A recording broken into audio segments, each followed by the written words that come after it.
Moving on to file item number 7. Jessica? Actually, I think I've said all I need to say to tee this up, so I'm just going to hand it right over to Kayvon. Kayvon Sam.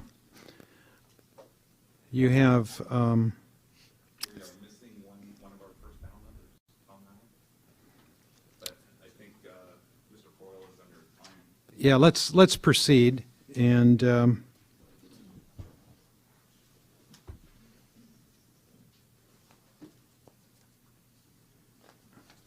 we can relay to Tom all the good things that Bill and Jerry had to say.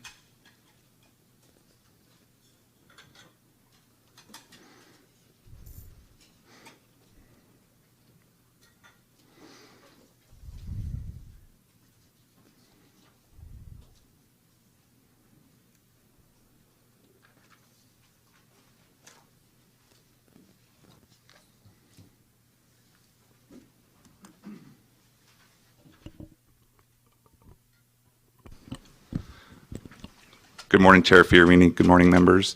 Good morning. Just to start off, today is the start of the last week of the 2015 water year.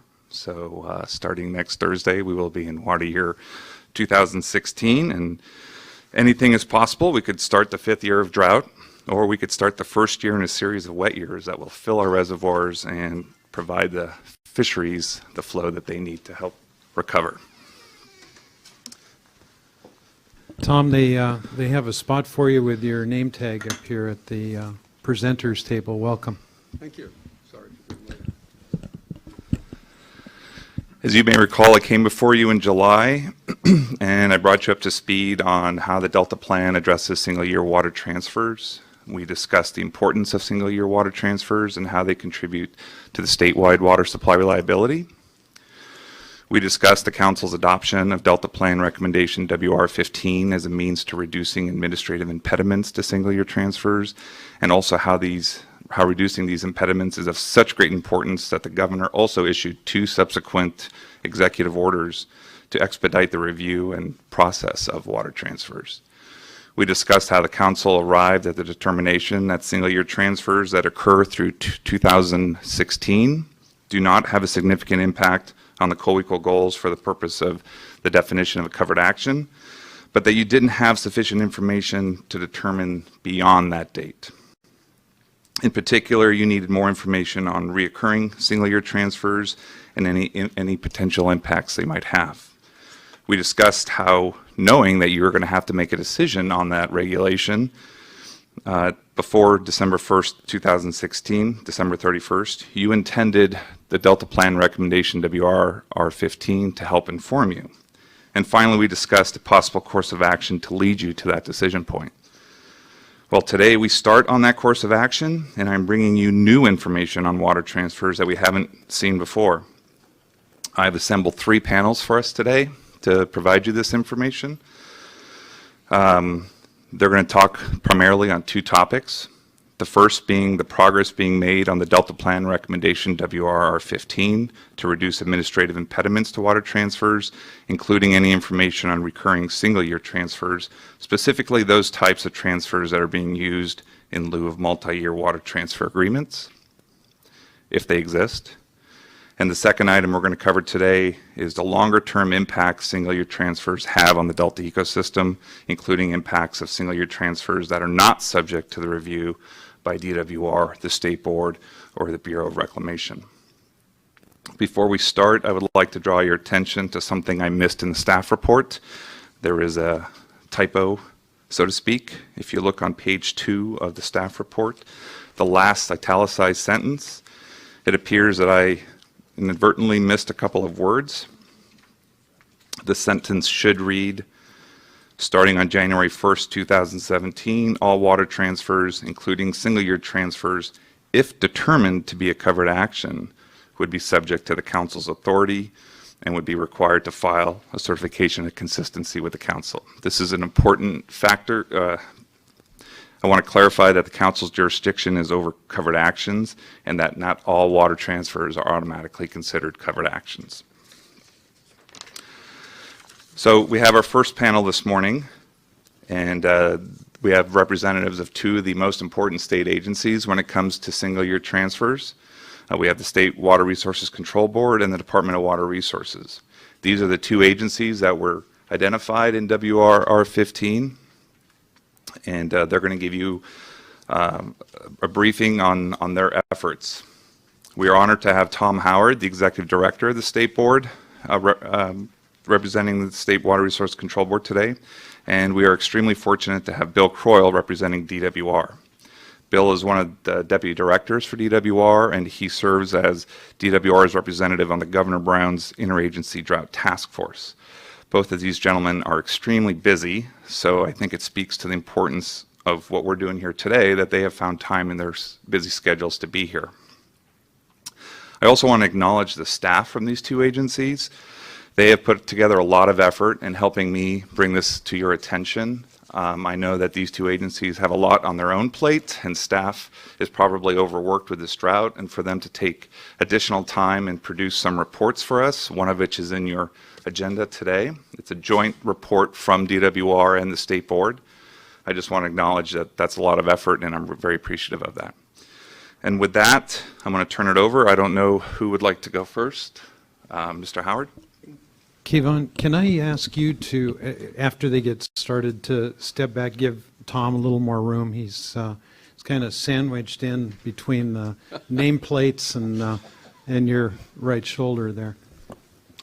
Oh, I'm fine, thank you. But the principal author of the report in front of you that was developed in coordination with the Water Board is the Department of Water Resources. So they're going to do the presentation on the report, and then I have just a few additional comments to make and be happy to answer questions. Okay, great. Tom? So Bill, are you going to take the lead on the DWR? I'll take the lead. Yeah. Great, thanks. Thank you. And welcome. Thank you, Chairman. Commissioners, my name again is Bill Croyle with the California Department of Water Resources, Chief Deputy Director for statewide emergency preparedness and security. And for the last couple of years, it's been drought manager. And in that role, I've held a lot of hats, and looks like we might be putting our flood hat maybe back on. And here in California, which we all welcome. I was in Southern California earlier this week, and it was desperately trying to rain, although they have had some monsoon weather, but we were trying to coach it farther north. So what I wanted to do here today is really give you kind of a little bit of an overview where we've at. I think I appreciate the comments just made, because there's a number of agencies that have been working together through especially the last couple of years in these difficult, historic dry conditions to really work on doing everything we can to facilitate water transfers and cut some new ground, use some new tools. And I think some of that's been documented in the reports that we've provided you, as well as some of our webpage and etc. We'll talk briefly about that. I think one of the things I'm going to talk through a little bit of history, just to set, I think, that the day to talk a little bit about how far we've come, some of the observations, the basic rules that we all try to follow as we go through this, to making sure that we're doing everything we can to meet the law and at the same time facilitate those necessary and needed water transfers. We want to continue to work through the impediments and raising those, addressing those, and do that in a coordinated and collaborative manner. And certainly the cumulative effects of the water transfers is certainly on all of our screen, and we're working very hard to make sure that doesn't occur. So then lastly, we have some recommendations as we move forward. So first of all, again, we've had some questions from the council, so we're here today to try to, again, further the discussion, the information, the data, and ultimately, the dialogue leading to action on the part of the commission. So, again, we're working hard to reduce our procedural and administrative process. I think certainly in this administration, it's extremely important that we're doing everything we can to be as what I call lean and mean and as fast as possible. And I think for better or for worse, water transfers have been around a long time. The drought on a number of different forms has brought agencies, partners, buyers, in this case buyers, sellers, and other stakeholders to the table to really work through some difficult times, but result in, I think in the case of water transfers, some really positive actions. So I think that speaks to some of the hard work that the various agencies have been doing to make sure that we took the direction from the governor very directly. We have the California Water Action Plan, a few more executive orders and proclamations. We have our full undivided attention. Certainly, along the way, we want to make sure that we're protecting our water rights, our environmental resources, and making sure that we're not injuring any parties in this process.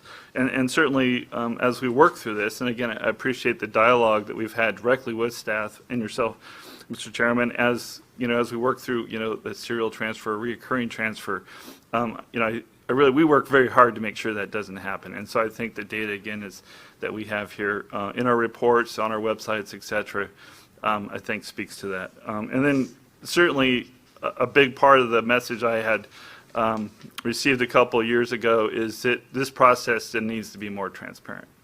And I think that's helpful from a stakeholder standpoint. It's helpful from a collaborative standpoint. And again, I think we've done a number of steps. Are we done? We got more work we're going to do.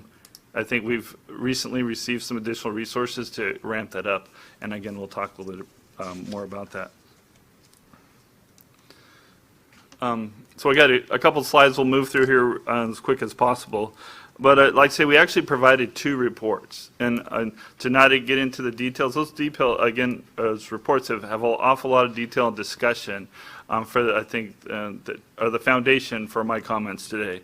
And one is in July 2015, which I think was good for all of us to go back and look at the history and kind of lay out the lay of the land. And then more importantly lately is what's our current status on transfers? What are those specific things that we've done to work through and making sure along the way we're considering the concerns with the Delta plan?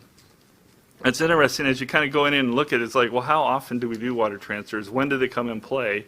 And so we're looking at about 1/3 to half of the time. And hydrologically, as we see that we have capacity to actually move water transfers. So the other part of the time we don't. And I would say because of our dry conditions, some of us look at the drought as being, our 4th year of drought. Some of us look at it as an 8 or 9 year drought with one wet year in the middle. And so when you go look at the water transfer dialogue, which is actually laid out in our table 2 on our July report, kind of looks at, well, when are these occurring and how big are they? And so that's been helpful to kind of see this is more, I think, very active market. There's a lot of changes that have occurred to really improve those markets to the extent that those transfers can occur, and there's capacity. Unfortunately, there's an awful lot of capacity within our systems right now. One thing that came out is we're seeing, like on the state water project side, when we drop down below about 50% of the time, then we see the water transfer kind of projects kick in, again, because there's transfer capacity, but also there's a need. There's the business decisions that the agencies can make as a seller and move that water if they decide to off to a seller. And so again, that's been interesting as we get in and tease out some of this data. On the CVP side, it's looking about 40%. When you get down into those surface water allocations get that low, then again, you see a more robust water transfer market. 2014 was a banner year. People needed the water. There was a little bit more water in the system. It was, again, 3rd year of a drought. And again, I think the water transfer system, the market, the experience, the education, and some new tools, and also, high level of involvement as necessary from the executive offices of all of our agencies were involved and resulted in over 400,000 acre-feet of water being moved where it was really needed. And I'll have a couple brief slides on, kind of where that went. 2015 was a little more difficult. First, reservoirs are down lower. There's some concerns with Crop Island because of the water that was in the neighborhood needed to stay there, certainly for the economic benefit of those communities, but really to better manage local resources. And so we saw that as part of the market take place. The other is groundwater. Groundwater is 1/3 of our state's reservoir. With the 2015 and no snowpack, it was tough. And so in one way, groundwater is doing what it needs to do. But also groundwater extraction or groundwater substitution is actually a very small percentage of the overall use of groundwater within this historic time. And so I actually have a slide if there's an interest in talking about that. Next is just kind of a quick slide on, just comparison on the last 2 years, and kind of focus on the last 2 years, because a lot of the things that we've put in place to really track what we're all doing, make some adjustments, again, more transparency, et cetera, has been really valuable. And so looking at, and I think we've transferred more water faster with those kinds of tools. Not all transfers that were proposed made it, to be clear. We did have some, I'd say new grounds, some, new things that we had to work through, and we all spent a lot of time working on those, but they all didn't make it. Some of those we wanted to continue to work on and to resolve those issues that were out there, but we just need a little bit more time to do it. We couldn't do it in the timelines that were left. But again, we're looking at almost 420,000 acre feet, 25% on the municipal side, the rest going to agriculture in 2014. And again, a little less water in 2015, looking at 300,000 acre feet, about 30% going to municipal, and certainly 70% going to agriculture. And so in the bottom pie chart there, it's just kind of a relative proportion of between the two. Again, those are north-south transfers, but also to the west, because it's not just going all somewhere south. It's a critical tool and asset for those on the west side of the delta. The next slide is kind of a comparison of between the three different types of transfers, where we have reservoir reoperation, crop idling, and groundwater substitution. Again, as you get into that fourth year of drought, it makes it a little bit tougher on those reservoirs when they have less water.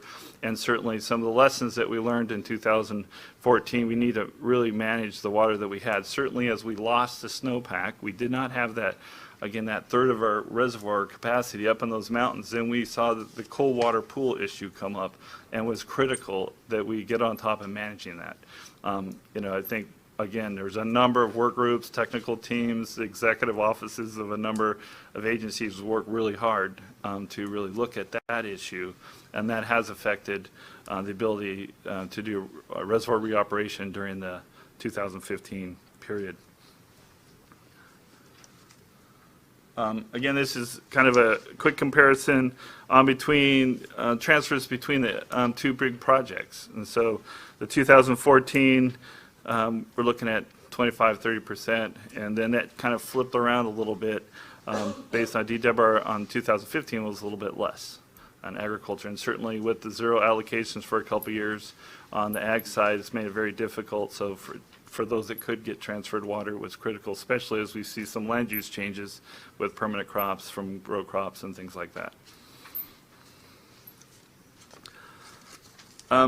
So again, I'm not going to obviously get in, I don't want to get into the nuances of this, because I think our report is really details each one of these little steps. But for me, the bottom line on this slide is that there are the protections in place that the State Water Resources Control Board and DWR, and in some cases local agencies via their ordinances, are there to protect, we say the basic rules, but it's the process, the administrative process, the technical process, to make sure that we're doing everything we can so that we as agencies, as we work through this and enter into agreements and orders and approving these transfers, are complying with the law, like no injury.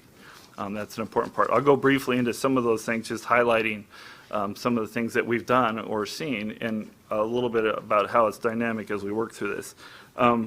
The economy is a big one. Just a few minutes ago, we heard a little bit about the economy and impact of this drought. And so along the lines, what we've seen is kind of the local interest, especially agriculture, we've seen them respond to limited water supplies and how that's factored into the water market itself.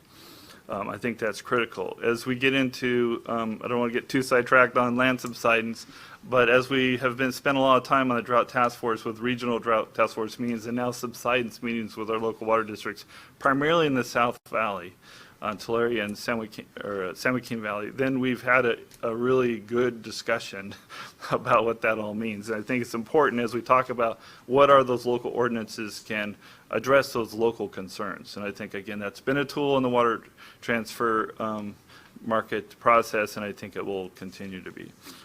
I think reducing impediments has been a really a major charge, and a lot of effort's gone into that. I think over the last couple of years, again, we've I kind of feel like we want to make sure this is transparent process. We've dialogued, we've had focus meetings with buyers and sellers. We've had one-on-one meetings where we go out, if somebody's stressed about a particular action or timing or process, the cost, then we've done some effort to go out and talk one-on-one so you can have a free-flowing conversation. That information's come back. We've made our punch list of those things that, well, what can we do? Again, making sure that between our collective agencies that we are doing everything we can to address those. Some of that's no regrets action, some of that takes a little bit more homework, and in some cases some more study, and those are the things that we're doing. I think those interviews and that interaction is super important to make sure that we got this thing right, and because I do think using an adaptive management approach in this environment has been helpful, and it has resulted in some new tools and some doors being opened. In my opinion, we've done some simple things like making sure our templates are consistent, that the body of those don't change. The project descriptions, et cetera, might change a little bit, and the terms might change, but the body of these things need to be kind of set so we can again not spend a lot of time with our friendly attorneys making sure we're all good to go on every line. One of the things that we're working on that we haven't done yet, but I think will also be critical, and there's some sensitivity with this, but again, I think it speaks to kind of the transparency process, is online applications. We've done that in some other forums, on the flood side, you put in your annual report, you tell us what you're doing, and then you can also keep track of it yourself, but I think also some of the key stakeholders can look at that as well. And so I think at the moment, we're looking at the first step or a phased approach at those online applications as being another way to really expedite receiving information, but also communicating with the buyers and sellers. Here's exactly where you're at in the process. Here's a to-do item, or this box has been checked. And again, I think that will help the communication, and my hope is we can collect that information, of course, electronically and process it much quicker.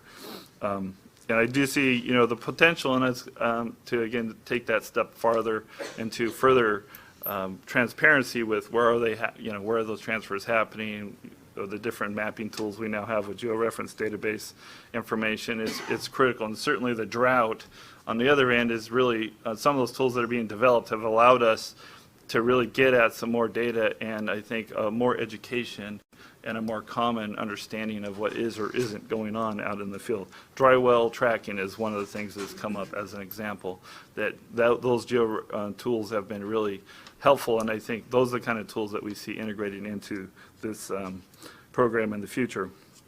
The interagency meetings, I think drought started, I think last, when the governor declared, and the first thing we needed to do is we needed to really bring all the agencies in. There's lots of different groups that have come together at the direction of the administration or different agencies, and one of which is our interagency water transfer coordination group. And so they're meeting weekly as necessary, bi-weekly. Some of the staff in the room today worked really hard to make sure those meetings happen. They're on point. They're talking details about these water transfers. And I think one of the most important steps is we invited and they participated the resource agencies.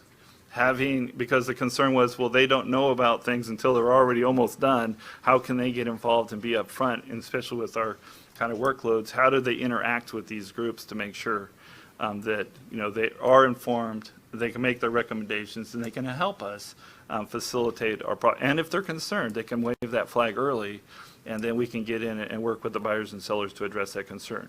So that's been really helpful. And so 2015, that group wasn't as active. There's fewer transfers and a little bit less water to move around. But that is something that we did as part of drought, but I do not see us losing that work group, that interagency collaboration into the future. Again, that's, to me, the drought brought us together, but I don't see the drought as we hopefully get wet here sometime future. I don't see that that entity, that collaborative group stepping away. And I think most importantly is making sure that the fish resource agencies can be there. And with budgets and workloads, that can be difficult, but I think that's super important. And I think another thing that we've done because of our difficult water times is we've engaged at the highest level of our agencies. So if there's a little sticky wicket or a policy call that we need to make, we've been able to elevate that up through our directors, et cetera, and make that call. If we need to call between the agencies, we get that done so we can move those projects forward that we can. So that's been really super and helpful. Again, I talked a little bit about promoting transparency, but again, our agencies have our kind of draft guidelines. We have our white paper. That white paper's been in place since 2002. It's been an important part of each year going back and look at that. What are the new issues? How do we tweak that? What are the things that we need to do to put in, say, technical actions that we need to be monitoring, et cetera, to avoid impacts, avoid injury, and making sure that we're lined up. We've also, and I think part of the administration's mantra during this drought, again, is transparency, is all the web pages need to be current and updated as fast as possible. And I think the State Water Board and DWR did a great job making sure that if anything's coming in, it's posted up so that people can see the things that are moving around and getting done as we move through this. Again, another tool that we will continue to use off into the future. And I think in the future with more robust georeference database information systems, we'll even be able to do that more. Protecting water rights, again, is we treat this very seriously, not just for ourselves, but for others. And I think that goes back to the two agencies and our authorities and responsibilities under the Water Code. But we have 25 years of experience doing this, and so we've learned a lot. The water transfer programs have changed over time, and it's important for us to continue to change because I think one of the benefits in this is the buyers and sellers are much more sophisticated. They're up on the learning curve. They can reach out to each other. Again, the transparency has helped. Those long-term relationships have really worked well. We think the white paper is key to that for us.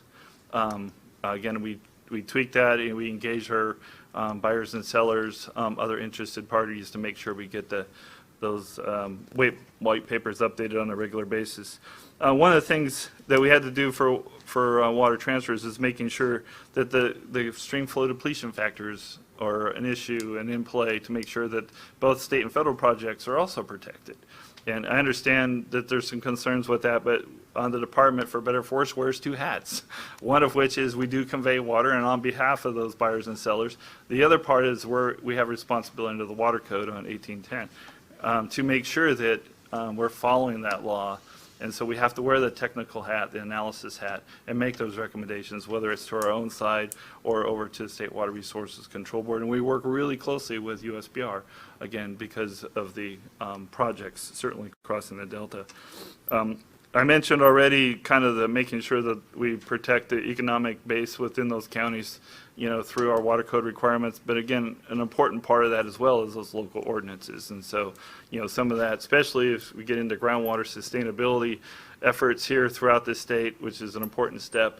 The message is they want local control. I think the administration wants to make sure that they have that local control with a backstop from the state. But again, in this environment, there are those ordinances that help facilitate and protect those local interests. Protecting the environment, again, there's a number of those things that we've been doing to make sure that happens. The State Water Resources Control Board has a role in this. The DWR and USBR have, if we're going to convey the water, we have a role to make sure that we're doing everything we can to protect the environment. CEQA and NEPA is required. NEPA is required if we're going to use the federal system, but CEQA is required by the buyers and sellers unless they fall under the 1725. Again, those checks and balances are in play and really necessary. And because of those environmental regulations and policies, there's in our white paper, I think there's other controls that are in there. And some of the things that have come up that I think, again, evolve over time is the garter snake provisions that we have. And so the other thing is the 20% crop island as a limitation. So those are the things that we're trying to make sure. The remnant vegetation is a new one. And so there's laws passed that's now as all part of our white paper in that process. One of the things that comes up is concerned, which I think we're talking more about, is the biological opinions, and that there has been evaluations been done in the past with, based on water transfers or the environment of values that are much higher than we're transferring or what we're seeing now. And I think one of the things that we've learned in my opinion, we've learned in the drought, is we've actually seen the coordination, collaboration between some environmental concerns where transfers weren't going to happen because of environmental concerns, and all of a sudden we flip that around and say, well, wait, with a little rescheduling, timing, and close monitoring, then you can actually use the water transfer for the benefit of the environment. I think the first one through the chute that I was pretty pleased. I wasn't directly involved in that, but watching that happen as we were briefing up the governor's office as times were looking tough last March was the East Bay mud in the American River. I mean, to me, that was huge. There was a lot of stress in the American River about steelhead, and all of a sudden with some shifting on timing and stuff, the transfer could happen and benefited the environment. And so now that's occurring. The questions being asked, wherever there's opportunities and certainly where there's stresses, if there's a transfer, the other agencies need to know, and then it's, can we work through the timing and scheduling to make sure that there is multiple benefits? And again, I see that as something that will continue into the future. We need to make sure that's part of, if we can, we need to get those multiple benefits.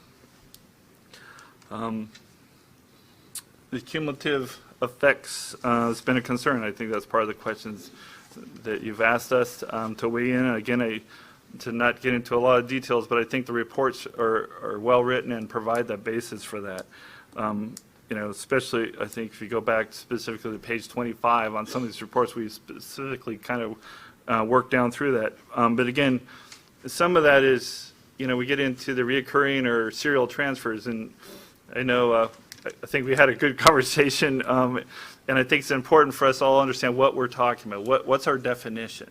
And I think it's healthy to have, you know, what do we all think that definition is? We think that we don't have reoccurring temporary transfers. We think our documentation reflects that, but there's lots of different ways to do that. So if that's the issue that we need to disagree on, then we should sit down and figure that out. And if we need to further define what we think that is or isn't, then we need to do that.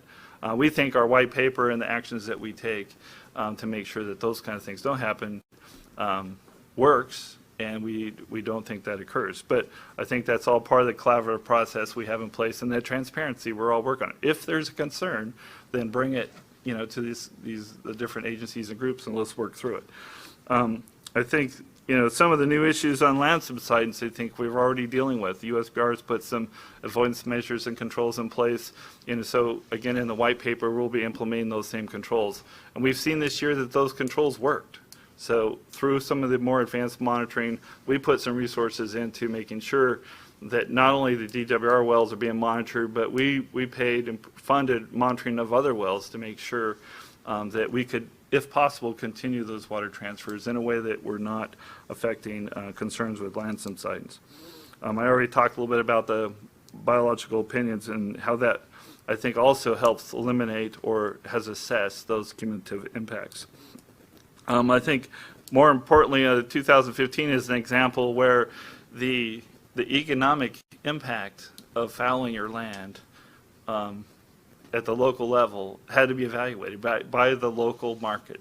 And I think that happened. We saw some of the, we heard about projects that wanted to happen, then they would pull back, I think in part because of limited water resources and the need to make sure that those water resources stayed in those regions for the benefit of those agricultural communities, and in some cases for environmental benefit. So to the extent that those water resources were available, again, for multiple benefits.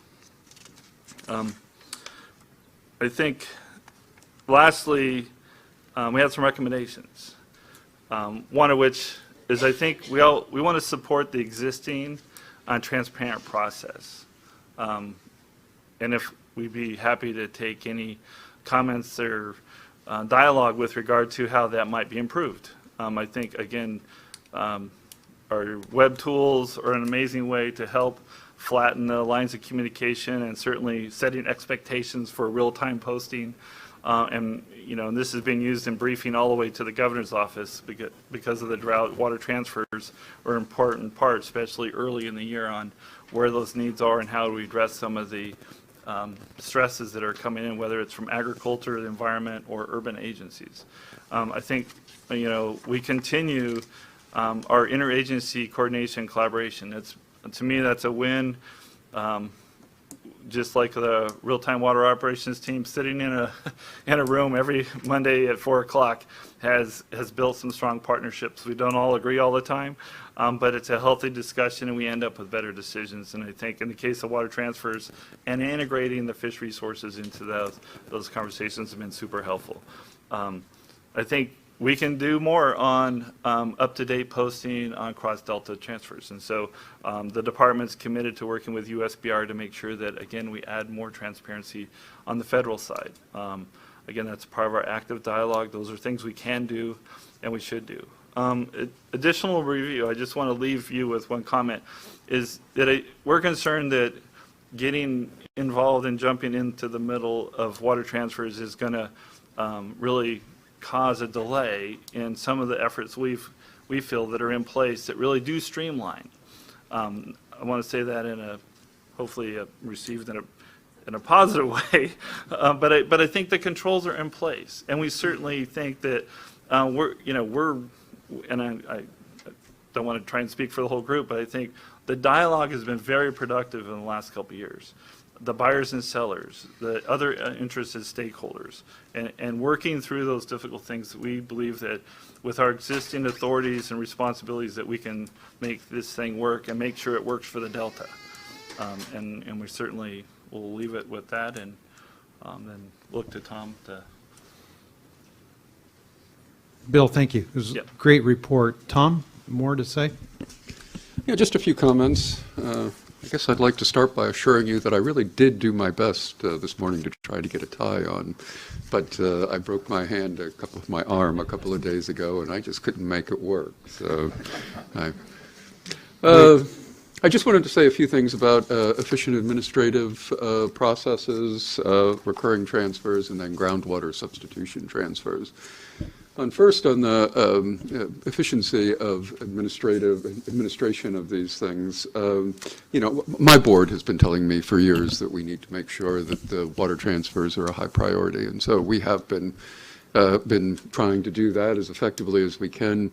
To give you just an idea of how long it takes us to do transfers from the day they get in until the day they exit or they're issued. In 2013, it took an average of 60 days to do a transfer, but 30 of those days are required by statute for noticing and so that folks have a chance to file protests.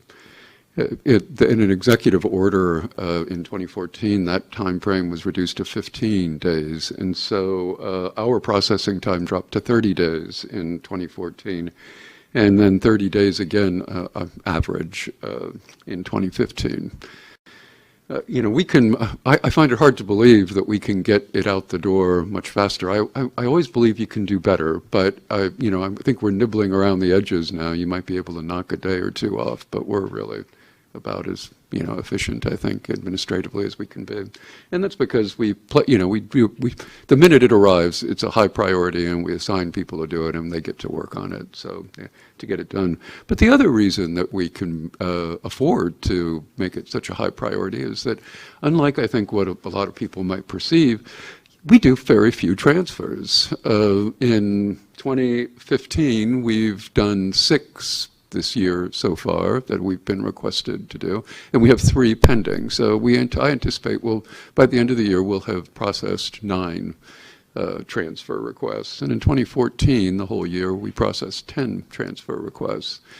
And so it's just not, because of the fact that we only process post-1914 transfers, and only then if they're not in the same place of use, then we just don't get that many that apply to us. Now, I'm told anecdotally that in the state there are hundreds or thousands of transfers that occur, depending on how you define exactly a transfer. But the Water Board is obviously a relatively small player, at least in the number of transfers. In the terms of the amount of water, there are about 400,000 both years. So that is a substantial amount of water. Regarding the issue of recurring transfers, we do take a look at that, and we certainly try to discourage folks from recurring transfers. And I agree with what's in the report that, if you look at the details of each transfer, it doesn't appear as though there are what people would refer to as recurring transfers. But this is purely definitional in my perspective. I mean, obviously there are some parties who are in the market to sell water, and they are interested in selling it every year or most every year. And there are some parties who are in the market to buy water, and they're interested in it most years.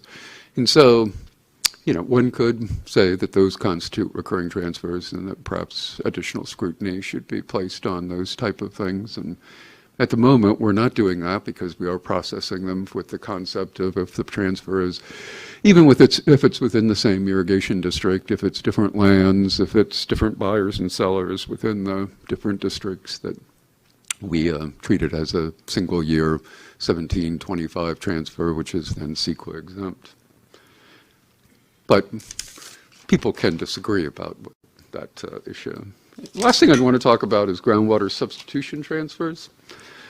I think we need to do some more work on this issue. I have a hard time understanding quite how the stream depletion factors were established, and I think that there is ongoing work associated with them. I mean, right now there's a stream flow depletion factor of 12 to 13%. But I keep advising people to read USGS publication number 1376, and the basic thesis of that USGS publication is that groundwater pumping is just another way to divert surface water. It's just another method of diversion of surface water that essentially, except in very limited circumstances, any groundwater pumping eventually becomes a depletion upon the nearest surface water body. Of course, it's highly attenuated and can take many years, depending on distance and conductivity, to actually hit the surface water body. But obviously there are cumulative effects, therefore, that we need to be concerned about. And I saw that the Nature Conservancy is coming up later, and in fact, I have heard their presentation before, and I think they do a very good job illustrating that very point.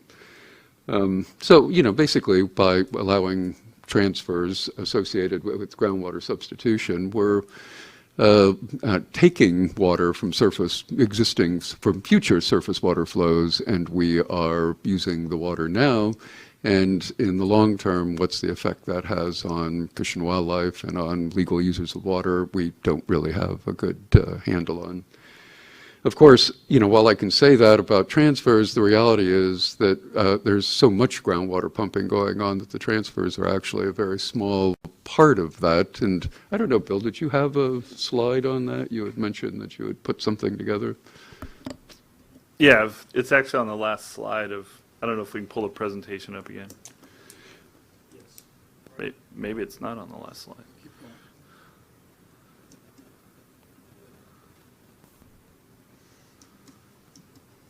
There we go. So as you can see, there's a lot of groundwater pumping, and those little blue spots at the top are what are associated with transfers. And so all of that groundwater pumping is putting a subsequent depletion onto surface waters at some future date.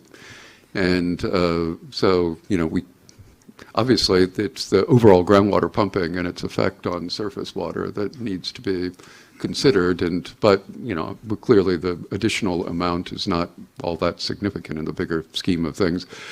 I kind of view the SGMA and the Groundwater Basin Sustainable Groundwater Management Act as being perhaps the correct forum to address the overall issue of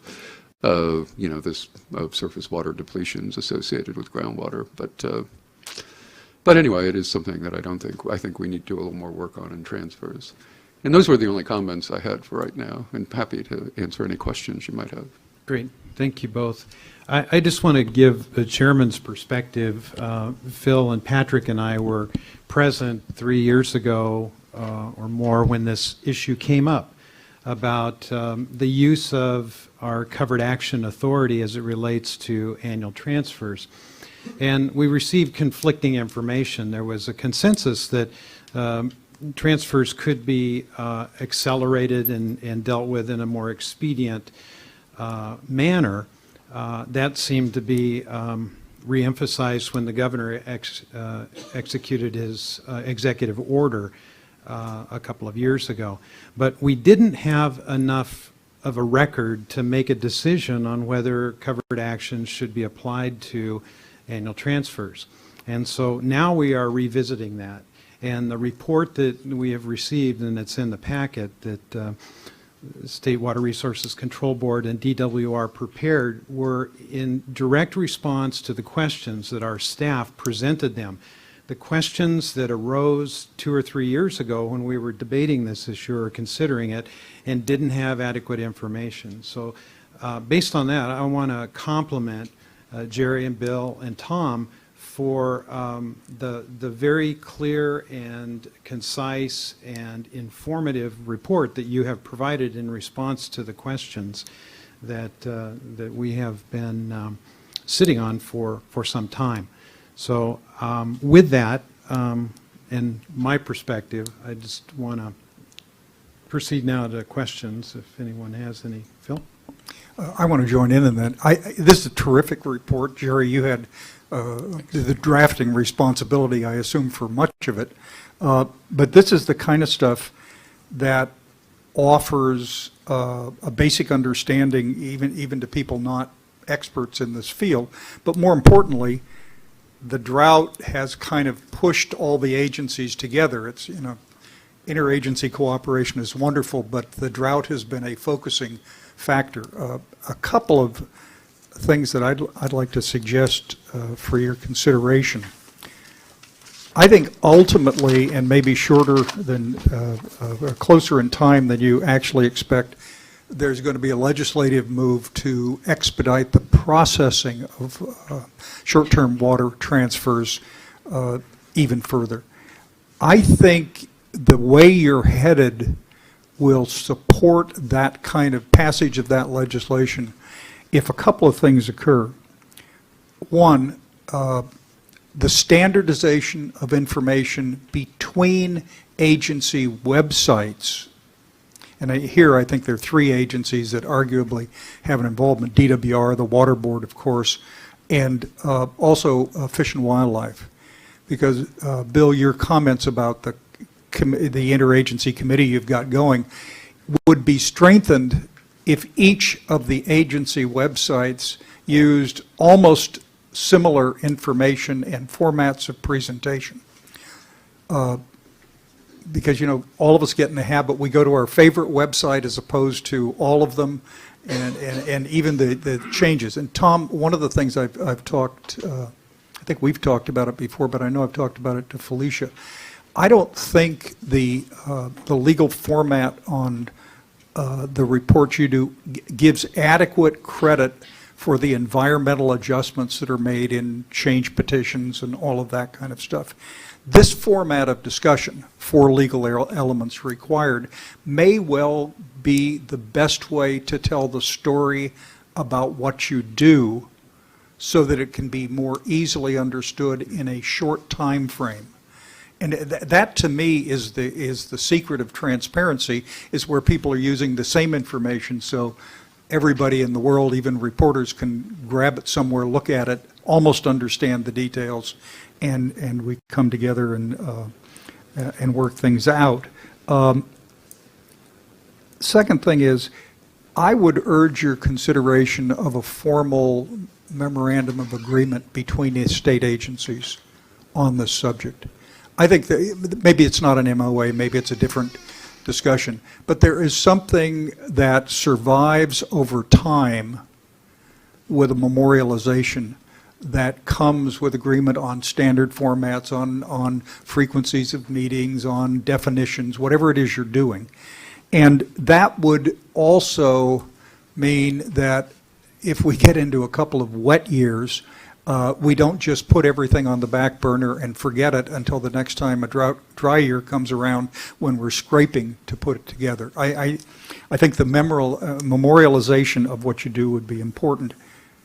I was struck, Bill, with your comments about the calculations on when these transfers happen, March of each year, which is understandable because these are private parties negotiating their preferences. But that means that there isn't much time, expedited or not expedited, there isn't much time to do before the transfers have to occur.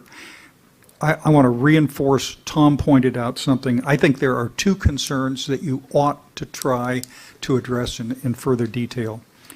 One is the interaction of transfers and groundwater use, both for sellers and buyers, and what the implications are for state water policy.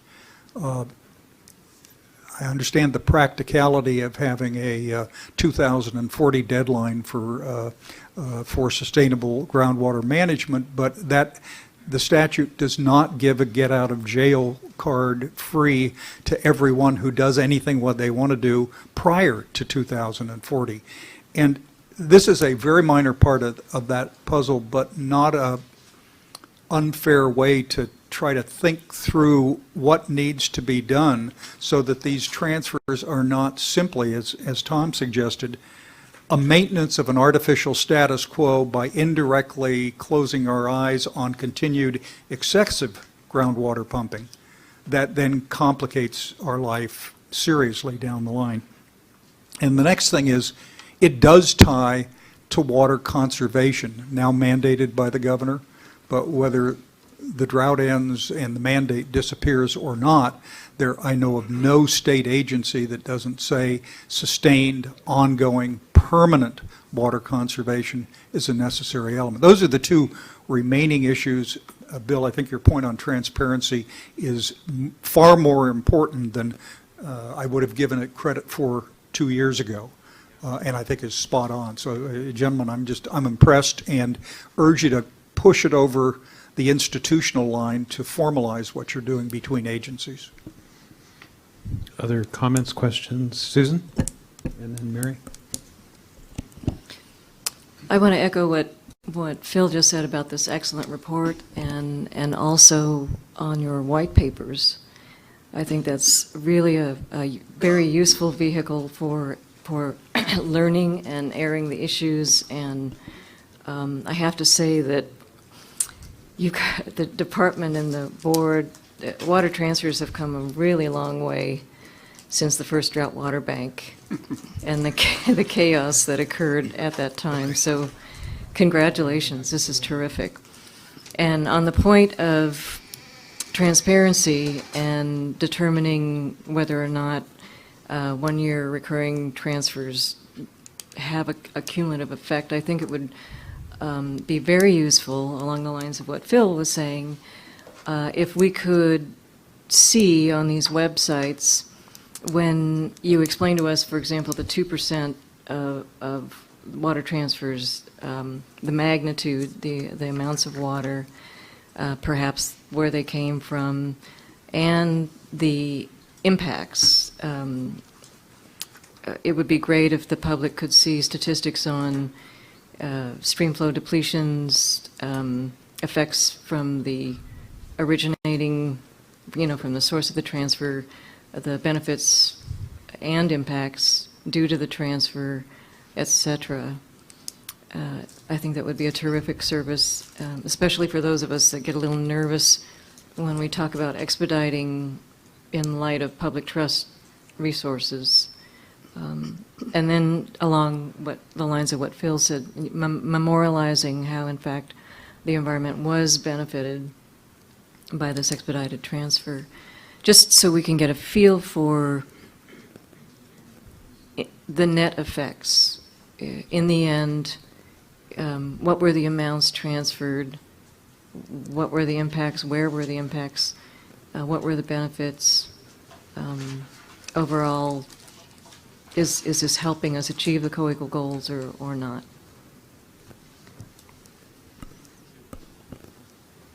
Mary? Thank you, Mr. Chairman, and thank you to the panel for joining us today and for the information.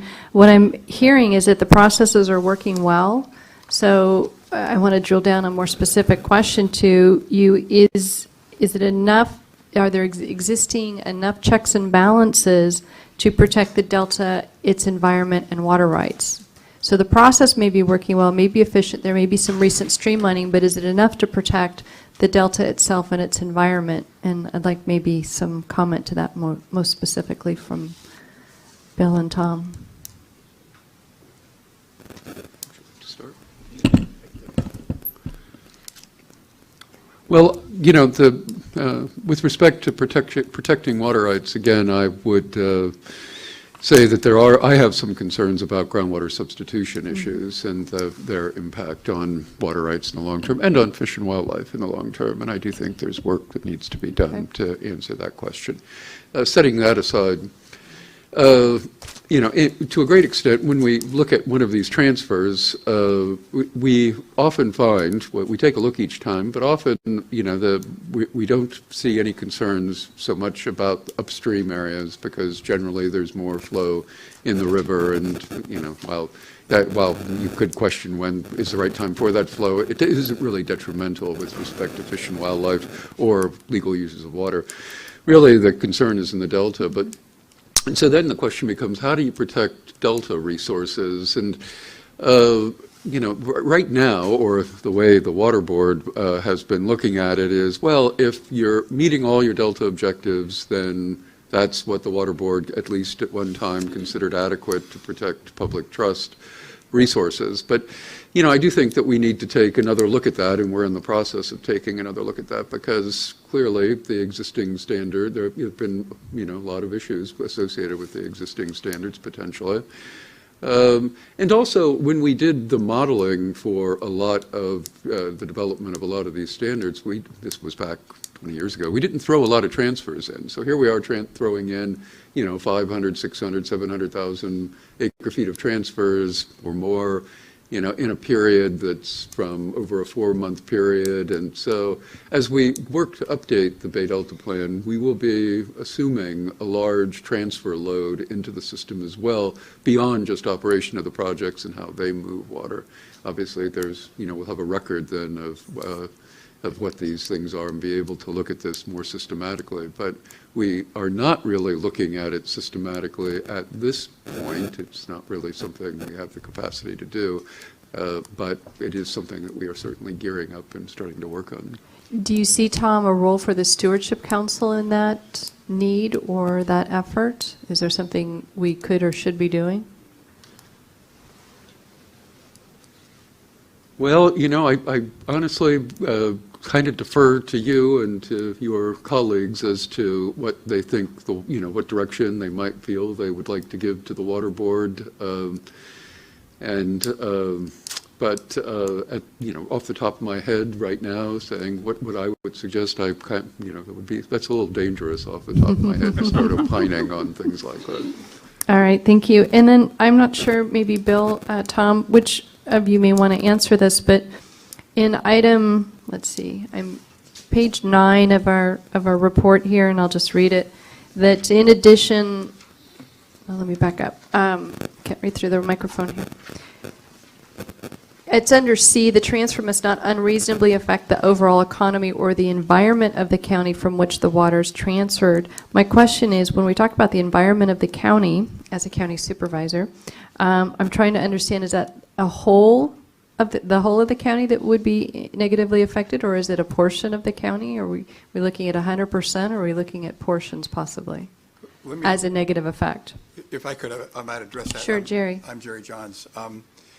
The way the water code is written, it talks about the overall county. Lift your microphone up. There you Okay. go.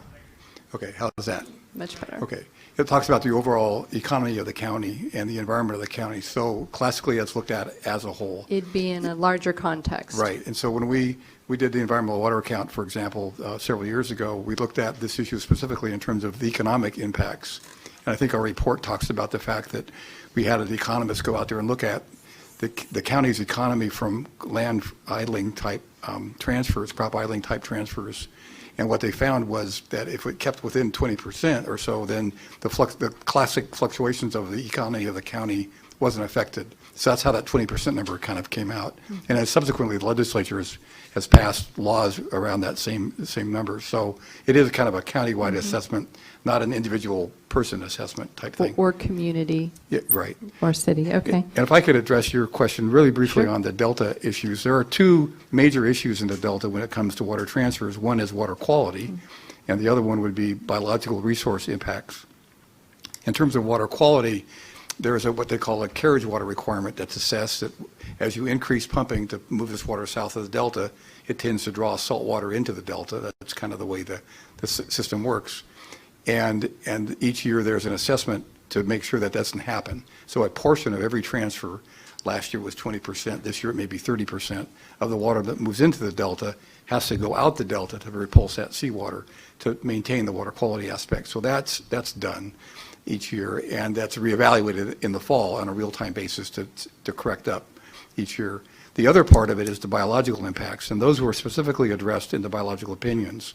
When those consultations took place in the mid-90s, we actually included 600 to 800,000 acre feet of water transfers in our analysis, and the fish agencies evaluated that when they developed the biological opinions. And that's why we have this water transfer window now that restricts transfers only to the July through September period, when basically the fish that are at risk are simply not there in the system in any substantial numbers. And that has had the effect on transfers, because transfers become more, there's crop idling transfers want to get moved in April and May. Those don't happen now.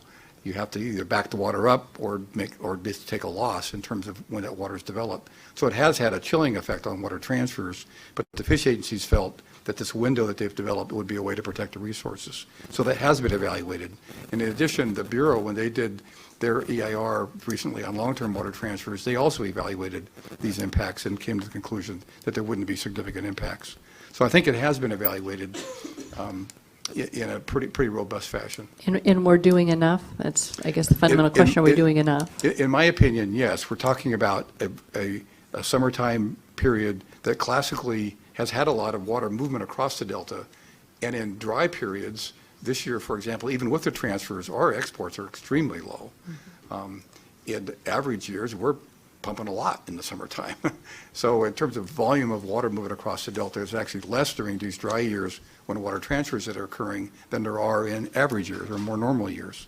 And we've developed standards at the Water Board to help protect fish during those periods as well. So in my opinion, I think it is being addressed as well as it can be now. Well, I wanted to recognize the cooperation, the collaboration, no matter what the drivers behind it were. I think we all know what they are, but it's a tremendous effort and success. We're seeing it with the aquatic invasive weed issue that we're working on, and together we can really accomplish so much more through that, not only the transparency, but the rolling up of the sleeves and the work. And I know we have more panelists, Mr. Chairman, but I still think the net and cumulative effects of these water transfers should be a concern of the Stewardship Council. I think we just need to identify how we address it, or if the Delta Plan is the appropriate place. Thank you. Okay, anyone else? Okay, Bill, Tom, Jerry? Oh, we have a question. Judge? The report notes for groundwater substitution transfers that require State Water Board approval, the board's practice, like DWR's, is to impose stream flow depletion factor, generally as determined by DWR and USBR staff, as a condition of approval.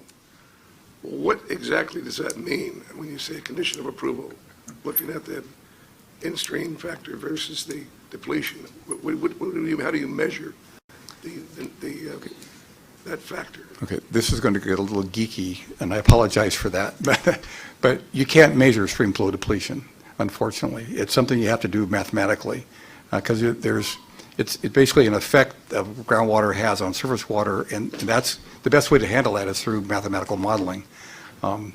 And the Bureau recently in their EIR that they did, they looked at this factor based on the current groundwater models we have, and they're not great, to be perfectly frank. They're as good as we've got today, and we're in the process right now of improving the DWR's groundwater model to get a better handle on this. And I'll talk a little bit more about that in a second. But the models would indicate, in their modeling, what they found was a minimum stream flow depletion factor of 13%. And that's based on the fact that a couple of things go on here. One is, Tom's probably right. You divert groundwater in the Sacramento Valley, it's going to have an effect on stream flow over time. And the effects diminish over time, perhaps years and decades in some cases. But if you look at the Delta, the system as a whole, we're only in balance conditions where it really has a water supply effect about half the time. The other half of the time, we're out of balance. I mean, there's more water in the system than the cumulative projects in the Sacramento Valley can make use of, and water runs out the delta beyond the current set of standards. In those times, those stream flow effects really don't affect anybody because there's lots of water going out the system. Flood years, for example. In most winters, we have more water in the system than we need. So while it has a stream flow effect, it doesn't really have a water supply effect. And so that has to be taken into consideration. So on average, about half the time, those stream flow effects don't occur in terms of water supply effect. And then it gets a little more complicated. So we're in the process now of updating the DWR's groundwater model. We've organized a management group of stakeholders to help advise us in that process to get a better handle on stream flow depletion factors. And in areas where we know that there are concerns, we do a case-by-case analysis. And last year, for example, in one area, we actually upped their percentage for them specifically because of the interplay it has between what the models were indicating between and the data from the modeling, the monitoring stations that were in place, indicating it was having a bigger effect than the average of 13 or the minimum of 13%. So it was actually raised, I think, 24% for this year. So it is something that's an active consideration by both projects. And if you stand back from it a bit, the people who are impacted by this are the water projects, the Bureau and the department, because those two agencies have to meet delta outflow standards. If pumping groundwater has an effect on stream flow, that means more water needs to be released from reservoirs to make that up. And so the people who are impacted by it are the two water projects. So both the Bureau and the department have a big stake in this in terms of making sure these impacts are mitigated, because the rule says no injury to legal users, and certainly the two projects are legal users. So it's an active debate that's going on currently technically, and we're trying to get input to help guide that. So this is really a work in progress in a sense. Yes, the modeling. We don't really have the information. We have the Bureau's study that they were done based on the models that they had at the time that they did their EIR, and they indicated, like I said, a minimum of 13%, and that's what's been assessed this year. And then this new modeling work that actually Bill helped fund with money from the drought stuff, thank you very much, Bill, is ongoing now, and it probably won't be done for another year or so. But Let's assume the worst happens and we get another year of drought. I mean, you've got to accelerate this modeling and understanding this factor significantly. I mean, time's against you if we continue the drought, right? Yeah, and the water projects understand that because they're potentially being affected by these transfers in ways that maybe they shouldn't be affected, and we need to get a better handle on that. But the other interesting thing about it is that the stream flow depletion factor provides a credit this year for an impact that's going to occur over multiple years. And so it's, I don't know, it's a little bit of a curiosity. And while it is true that most of the time it's the department and the Bureau that are affected, you know, it is possible there could be local impacts as well, depending on where exactly this groundwater pumping is occurring. We actually had some folks come out at our last joint meeting of our guidance group from Colorado that came out and talked about how they're addressing stream flow depletion factors, and they're looking at the multiple year effects, and it's something we need to put our heads around. But we're looking for guidance from outside the state of California, particularly and USGS, to help guide how we might handle these impacts as we learn more about what they are and how they affect the projects and other water users. Okay. Others? Then Jerry, Bill, Tom, thank you very much for this very informative panel. For those of you that wish to make public comment, we'll hold off until we have heard from all three of our panels today, and then we'll take public comment on this file item. I'd like to take a 5-minute recess now and let Kevan put together his next panel.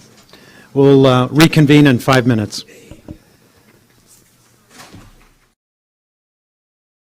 5 minutes. We have highly talented and informed and intellectual presenters, and we wanted to make sure that you were ready to go, Mr. Herbold. Thank you very much. The chair had to leave. I will preside in his absence. Let me just give you a note on schedule.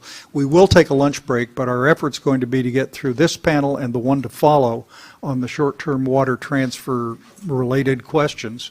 Then we'll break, and Mr. Cosio was set to go at 1 o'clock according to our schedule, and hopefully we can keep that timeframe as much as possible. Ms. Pearson, anything I missed on that? Okay, so that'll be the anticipated schedule.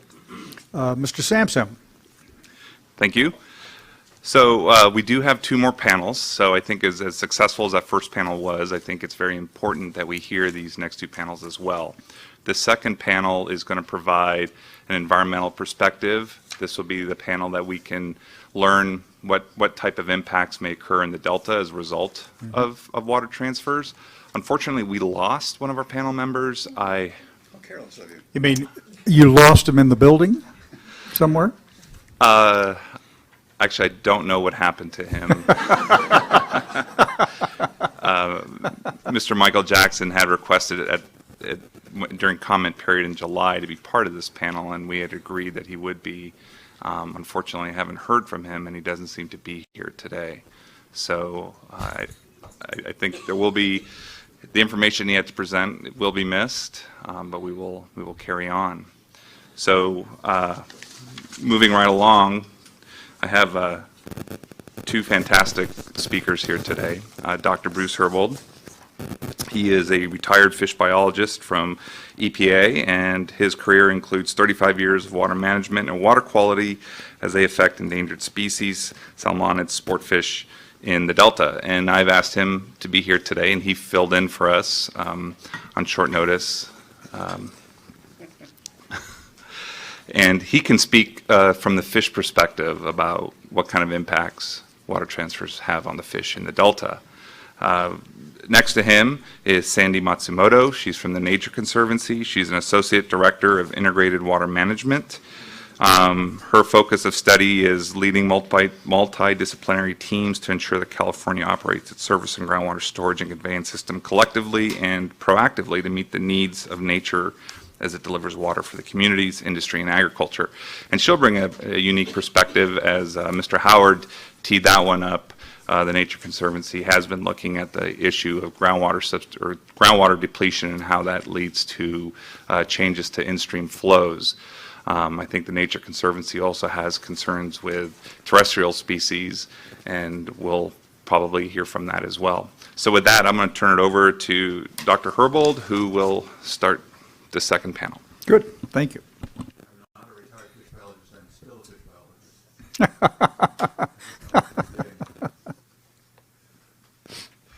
Good morning. Pleasure to be here. Is the microphone not on? Good morning. It is still a pleasure to be here. As Keith Richards says, it's good to be anywhere. And I'm not wearing a tie, because if you wear a tie, you lose all biological credibility, so I wanted to maximize that. And I admire the biological credibility of the chair, so that's brothers in arms. We aim to please, Mr. Herbold. And I also wanted to augment the lead scientist's report just because I think it's important, and because I'm the fish biologist on the panel, I will. At the start of the salmon workshop last week was started off by recognizing the loss of Zeke Grader, who was an amazing voice for fish. He was a commercial fisherman and took an interest in everything that affected fish from the ocean up to Shasta Dam. He will be sorely missed, and I just don't want his passing to go unnoticed. So anyway. And also, DWR's presentation was delightful. Music to my ears. I just would like to bring out some of the points there because they relate to what I would like to say, that they had developed some long-term relationships, that they had developed ways for transfers to benefit the environment, and that they thought that where there were transfers, bringing in other agencies, they were specifically mentioning Department of Fish and Wildlife, was a way to achieve those biological benefits, and I want to build on that platform. I think it was very good, and I think it relates to your task. But to start, I'd like to look at the history of California's water availability and put it up there as the first slide. And there's a long-standing effort to try to predict from the past what the future is going to look like, and no one has. But I do think there are some patterns that are worth noting. One of those things to note is a lot of us were born in the middle of what were the good old days. 40 years of wet years in a row. I was born in 1953. That's right in the middle of that between the Dust Bowl drought and the 76-77 drought. So my parents and I expected things to be like that. A lot of us still do, despite the evidence of the right-hand side of the graph. Looking at that more closely, though, where did the yellow lines happen? Where did the critical years occur? And they almost never occur alone. They're either followed by another critical year or by a dry year. And when I started working in here, it was explained to me that droughts cannot happen in 1 year. It takes 2 years to be a drought. And I've come to understand that backwards, that a critical year signals the start of a drought, and it's almost always at least 2 years and often longer. There's that one critical year in 93, which wasn't followed by a wet year, but that was really, I think, an 8-year drought that we happened to have a couple of good storms in the year before that. So we are at the mercy of occasional movements, and we lucked out there. So we had a 6-year drought with a pause before the 8th year came in. And as DWR's presentation pointed out, you could look at the most recent drought, again, as an 8-year drought with a happy intermission. And I think that that's a healthy way to look at it. The idea that those of us who look at the good old days carry into this that droughts are a surprise is now a source of amazement to me, because we have enough history to look at and say, if we get a critical year, there's going to be another one, or a dry year afterwards. A drought has begun. And since we rely on snowmelt, we can know that in the March of that year. It doesn't take 2 years of history to inform us that we are in a drought. Our history informs us that if we don't have snow by March, we should take issue. And we don't, I think, need to take efforts to make things go more quickly. We need to be more anticipatory. And that falls into lots of agencies, including yours, but that's where I'd like to go. So that's my main point, is single-year transfers are an emergency response to something which we can anticipate, and therefore an emergency reaction to them, and everything we have done to make them go more quickly is not necessary, and is in fact counter to, I think, wise use of all the resources. So, moving on to the second slide, fish. Well, actually not fish yet. Next slide. Well, this is the beast. Up. There, okay. And so this is looking at how our wet years and dry years are different. Our wet years are all different. They are like unhappy families. Our dry years are all the same. They are all like happy families. Does everybody know that reference? Yes. Okay, good.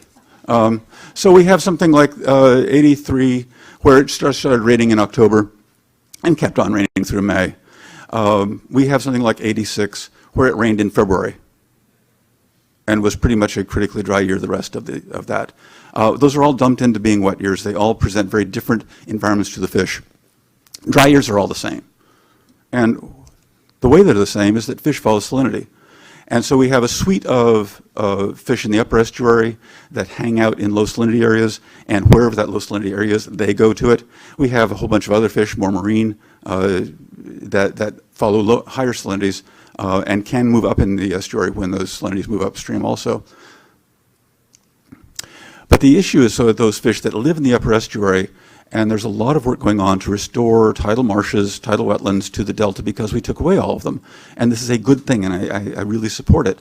What we have right now are tidal marshes with shallow embayments next to them down in Suisun. And so if the salinities are appropriate down there, then that's great habitat for them. But when those appropriate salinities move out of those physical areas, they get up into deep, dark channels of the delta, where they're exposed to a variety of stressors, where their food is in the dark, and many of them are visual predators, so they can't see their food most of the time, where the water is clearer, so that large predators can find them more easily. It's just not a good place to be a fish. So these times, when outflows are low, cause salinities to move upstream and put the fish at what we have created as a very risky situation for them to be in. Our response for humans to droughts is different. This is the increasing exports out of the Delta from the start of the State Water Project and Central Valley Project. The important thing is to look at what do we do in droughts. And what we do in droughts is the first year of the drought, and we know it's a drought because it's critically dry, demand goes up and we take all the water out of the reservoirs. And then we have the second year of the drought, and classically, 76, 77, this is where we lost the winter run salmon. We drained Shasta because it was the first critical year in 40 years. We couldn't possibly have another critical year after that, and we had the driest year on record. And it's actually still the driest year on record. And that eliminated all of the warm, cool water pool from Shasta. So the winter run came up. They had been hundreds of thousands of winter run fish still surviving and spawning below Keswick Dam, and then they all cooked in 77. So that response, if we had taken half the water out of Shasta and kept some in the piggy bank for the next year, and droughts come in at least 2 years, that would seem to be a reasonable thing to do. We keep on not doing that. We had that lovely semi-8-year drought of the late 80s into the 90s, where it was a drought, and we could still move a lot of water, but then we did run out. But recent ones, we still, we respond to the immediate demand with little trying to hold stuff over for the future. And I think single-year water transfers are another tool like that, where we respond to an immediate demand and don't think about, well, what are we going to do next year? So, summarizing my thoughts on water transfer impacts, as DWR explained, in normal, there is no such thing as a normal year. In non-drought years, the agencies are busy moving water that they own. So there aren't water transfers. So water transfer impacts are going to only occur when the fish populations are stressed already by drought. They are upstream, they're less dispersed, they don't have the resources at their call to do well. So we're hitting them when they're down. At those times, they're closer to the Delta facilities, and so increases in pumping from the facilities are likely. Just as it draws salt water, as DWR described, they are also more likely to draw fish up into the Delta, and just as it would decrease water quality, which we can mitigate for, we can increase the mortality of fish, which we can't mitigate for. So they're risky. Some of them involve no change in operations, and Contra Costa Water District has made a cottage industry of figuring out how to do water transfers that don't actually change operations in the Delta, and I admire a number of those. But a lot of them do affect upstream flow patterns and upstream storage and groundwater depletion and the rest of all that stuff, which DWR covered nicely. But those flow patterns, as we saw in 2014, can end up stranding a lot of young salmon, cooking the eggs, having fish spawn in areas which are perfectly fine to spawn until the water in the dam is used up and they need to close those gates, and then we strand all those reds. So we had massive mortalities in 2014, which were then addressed a bit in 2015 by taking water out of other reservoirs to meet the needs and stockpiling water back up into Shasta as much as we could. We're still looking to see how well that worked, but it was a noble effort. So my recommendations on single-year transfers is don't do them. They are an emergency reaction to an anticipable, what's the word? Anticipatable problem. And DWR has already identified that they've developed a working group, that they've developed long-term relationships, that those long-term relationships allowed them to bring in biological needs and shuffle transfers around in such a fashion that they either minimize their impacts or actually provided environmental benefits. Yay, yay, yay. So if somebody comes to the board or other agencies proposing a transfer, I would say, off the top of my head, that's at least a 2-year issue. You can do half of it this year and half of it the next year so that we have some water next year when the water is likely to be more valuable. If it all gets wet, okay, fine. There's ways we can hedge those bets. But trying to lengthen our response to drought will also reduce those impacts in each of the drought years. We'll have more water in the storage upstream. We will have less stream flow modifications, and we'll have less exports out of the delta in each year. And the slower those go, the lower their impacts go. So 2 small impacts are much better than 1 medium impact in 1 year, I think. And DWR has already started looking at this.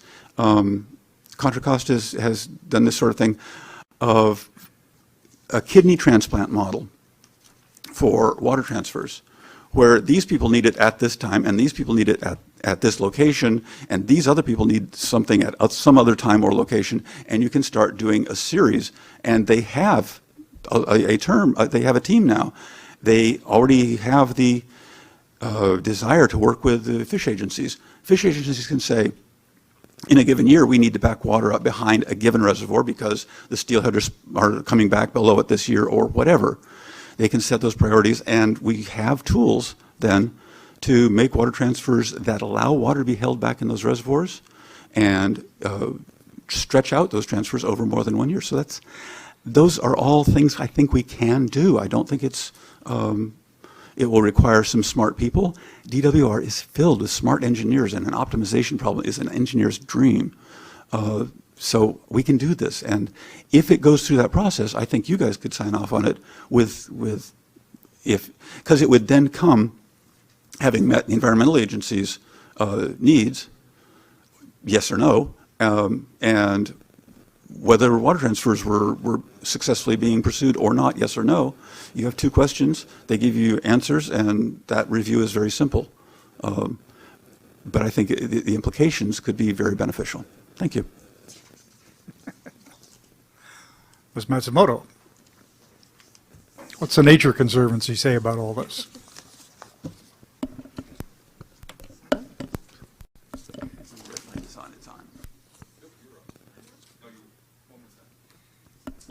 Okay.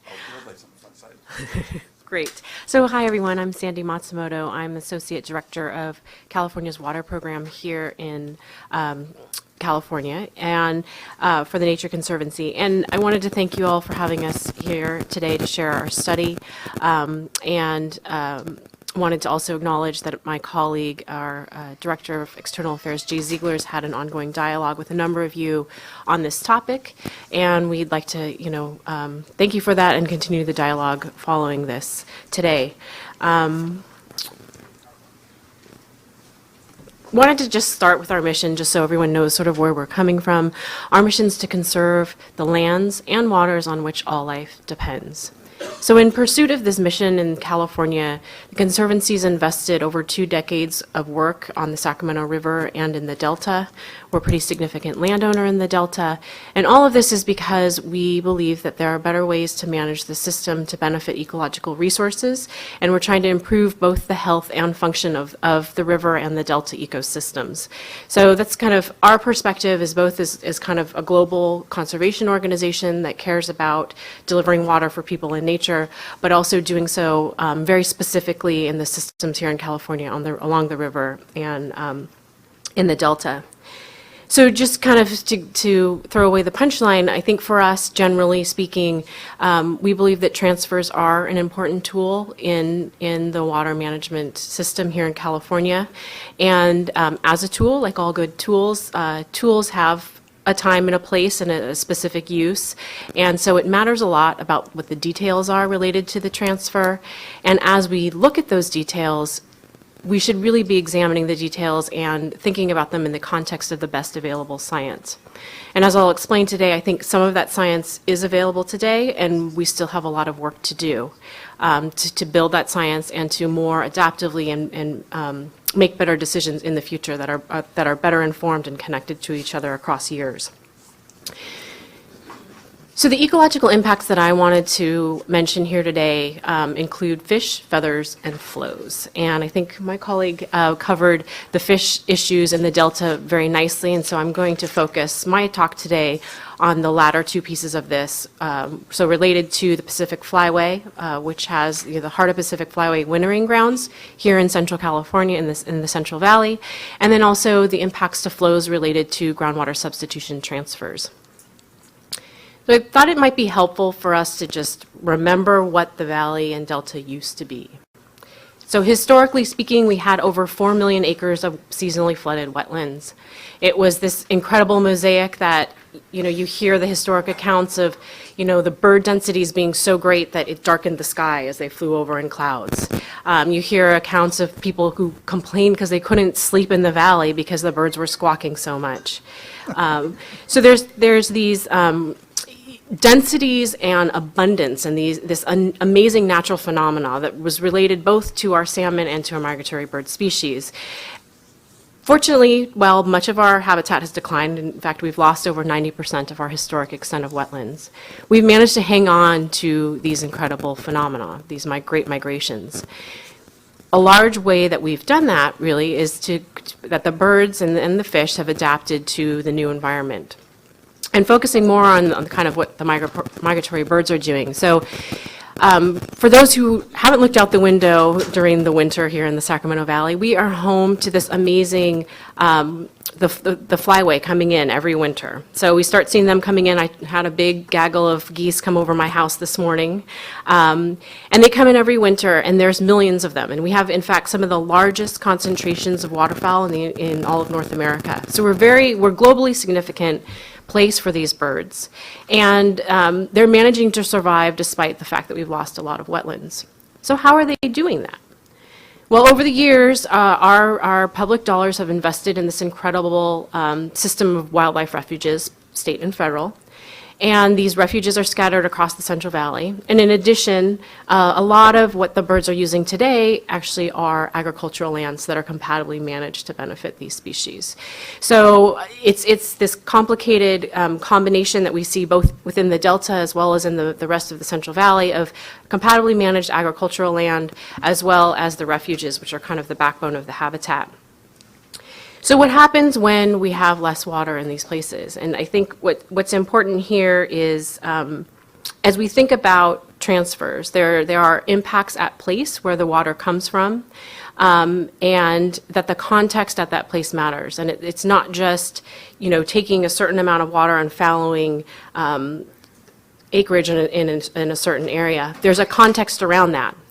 Number one, I've already covered, the context is 90% of the wetland habitat is already gone. So we're working with very small fractions that are incredibly important. As was mentioned earlier, these transfers tend to happen when it's already dry. And so if you're thinking about the context of a place like the Sacramento Valley, where a lot of this water is coming from, there's already fallowing going on. The water restrictions also impact the refuges. I mean, in a good year, the refuges are not getting their mandated levels of water. So you imagine in a drought year, they're getting hit again. And the way that I think about the impacts to migratory birds is kind of death by a thousand cuts. So they're getting cut, the refuge water is getting cut, so there's limited habitat availability there. There's limited compatible agricultural lands, which limits the food availability and habitat. That further limits the amount of winter flooded habitat that's available. So the impact of all of this is that migratory birds suffer. They suffer in terms of space, so less habitat available. They crowd into smaller and smaller patches of habitat, which can enable a lot of transmission of disease faster and more readily and result in mortalities. We also see things that just compromise their general body health. And if you imagine, if you're a marathon runner, right? As you're building up to the marathon, you're eating and you're trying to be in shape because you know you've got this big race coming. So these birds are going to travel thousands of miles as they depart the Central Valley, and they need to bulk up. So that's their job here when they're wintering in the Central Valley, is to bulk up. If there's less food available, they can't do that. And that affects their ability to survive that return migration, and also can affect their ability to reproduce once they're back in their summering grounds. So the overall impact of all of these things is a decline in bird populations. And we're fortunate at this point to some degree that many of these bird species are not listed, but we have a huge responsibility to the overall flyway, and the implications of having more listed species in terms of birds and trying to manage the bird needs with the fish needs are just impossible to imagine in this state, and we don't want to get there. So I guess that's an important piece of it. I think I covered this, but transfers do have an exacerbating impact in all of this in terms of further fallowing the lands that are available, the food availability. So kind of transitioning into what was alluded to before, what's happening to the flows in our river systems as we do this. The Nature Conservancy undertook a study that was completed in 2014. It's entitled The Groundwater and Surface Water Interaction in California's Central Valley, Insights for Sustainable Groundwater Management. So this study was really conceived as a way to buttress our kind of working hypothesis that in order to improve our water management system for nature, to provide the flows and the water needed to support our ecosystems in California, we need to do that in tandem with improving the overall water supply for the people, the communities, the industry that rely on this water system. And that in order to do that, we really need to really understand the sources of water contributing to our water supply. And the two big components of that are surface water and groundwater. And we need to think about those together because, in fact, they are interconnected. So the study, this is before the Sustainable Groundwater Management Act, and in fact, informed a lot of our work on that legislation. And what it did is it looked at the historic record between 1922 and 2009, used the Central California groundwater surface water simulation model to basically go back and look at the effects of groundwater pumping on our rivers. And at the beginning, back historically, the vast majority of the rivers in our Central Valley were considered gaining streams. So in other words, what they are the surface expression of a very healthy groundwater system. So they're the low points in the land where there's so much groundwater that it's feeding groundwater up into the surface water, and that's what we see flowing. So we would think rivers are a great indicator of a healthy groundwater system. Over time, what our models show is that as we've increased pumping, we've decreased our surface flows. So what's happening essentially is that the pumping is pulling water away from the rivers and compromising the ability of groundwater to contribute to our river systems. And in the really bad cases, it's actually pulling water so much so that these streams that had been gaining groundwater begin losing surface flows to groundwater. And in the very worst cases, probably most acutely seen in the Tulare Basin, we actually can disconnect our rivers from our groundwater. This is kind of, there's a pattern here, and that's what this study was meant to show. And there's kind of an interesting comparison. If you look at historically what's happened over time, you see the rivers starting to blink out in the early part of the 1900s in the Tulare Basin. By mid-century in the San Joaquin, we are seeing similar things.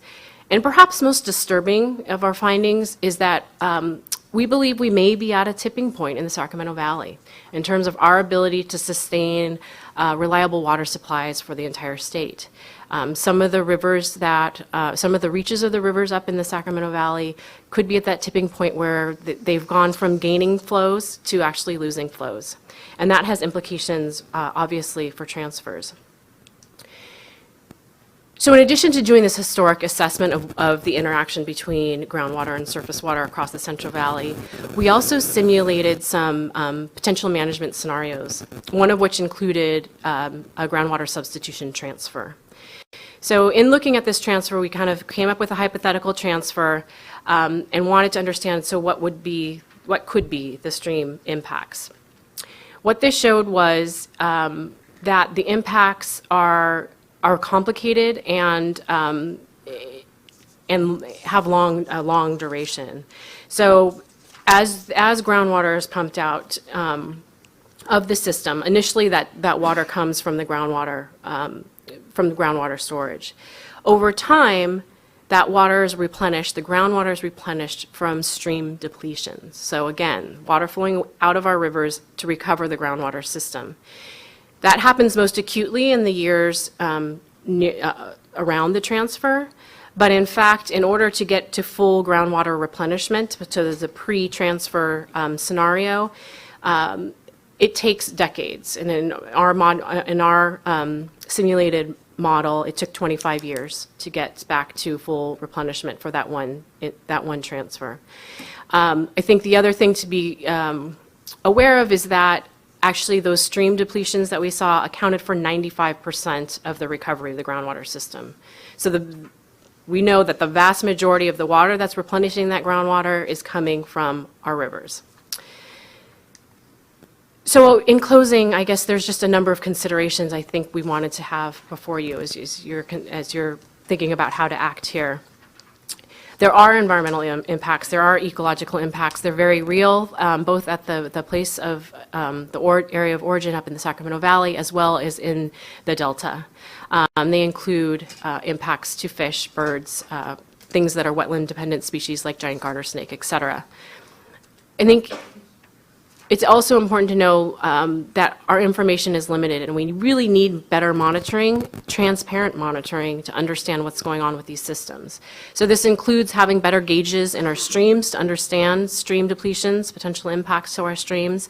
And in fact, folks who are interested, the Nature Conservancy has done a ranking of stream gauges that we think should be reactivated or installed to better get a handle on the system throughout California that we'd be happy to discuss. We also think that groundwater levels and monitoring needs to be done on a transparent basis so that we all can see what these decisions are, what the impacts are and or the duration over which they're happening and make better decisions in the future. And I think finally, the final point here is that our study suggests that these, while we think about them as single-year decisions, that they have potentially an impact that could last for well into my little boy's life. And better understanding this is really important. I think there's a lot of specifics that go with it around where's the water coming from, what's the status of that groundwater system, what are the soils around there, what's the status of the river. There's a lot of kind of details that need to be worked into this. So I think our study is a great starting point for this discussion, and has been something that I think has been already beneficial in terms of opening an open dialogue with the Sacramento Valley water users. So with that, thank you. Question, Mr. Johnston. Thank you both, very good. Sandy, you said water transfers are tools. Based on the study and your analysis, could you give a brief example of how water transfer would be a good tool and how it would be a tool harmful to the habitat issues that you raised? So yeah, to clarify, I do think that most transfers will have an ecological impact that needs to be at a minimum at the area of origin in terms of terrestrial species, particularly migratory birds and wetland-dependent species. That impact should be minimized, avoided, and mitigated. In terms of what a good transfer could look like, I think there are times when we have significant water needs south of the Delta that include needs for nature as well as communities and agriculture, and that the tool transfers can be used to solve that, and that includes water for refuges. And if we are to use the tool in a good way, we should be looking for doing it on a magnitude that's acceptable to the area of origin. We should be doing it from a relatively healthy system, so not avoiding places where there's already overdraft problems and problems with the groundwater. We need to be thinking about kind of the interconnected impacts related to flows for fish and kind of thinking about the water quality in the Delta. So I think in a nutshell, there's a number of factors that would go into determining what a quote-unquote good transfer versus a quote-unquote bad transfer would be, and that the more transparency and the more we have experts involved in this discussion, I think it should be, I don't think we have all the answers, frankly, and so because we don't, the more people we can involve in these discussions and decisions, we can get to a place where we're making better decisions in the future.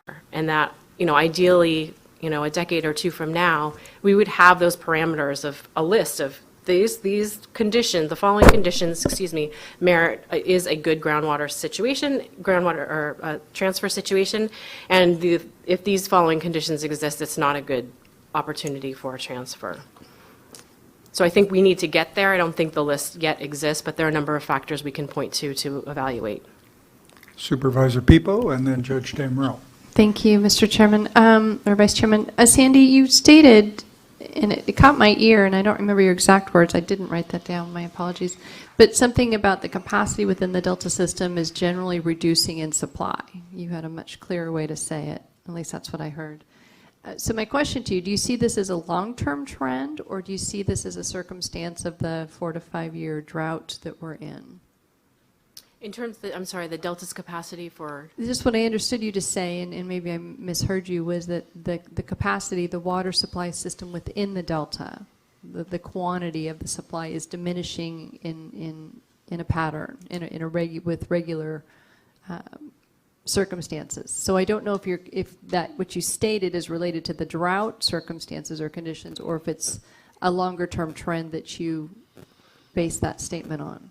yeah, I think if I said that I misspoke. I think what we're seeing, the trend that we saw from our study was related to Sacramento Valley River flows Okay. into the Delta. Yes. And that it's a trend pre-drought, actually. So our Okay. study ended in 2009, and we know what's happened since then, and we could probably imagine the result of the drought would have been to exacerbate that.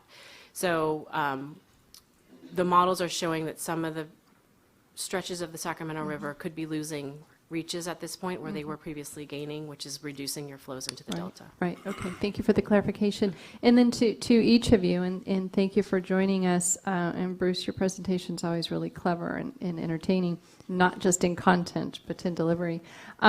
My question to the earlier panel was, are we doing enough? So from an environmental perspective, a biological perspective from each of you, when it comes to water transfers and the check and balance system that exists today, is it enough to protect the Delta and its resources and the environment?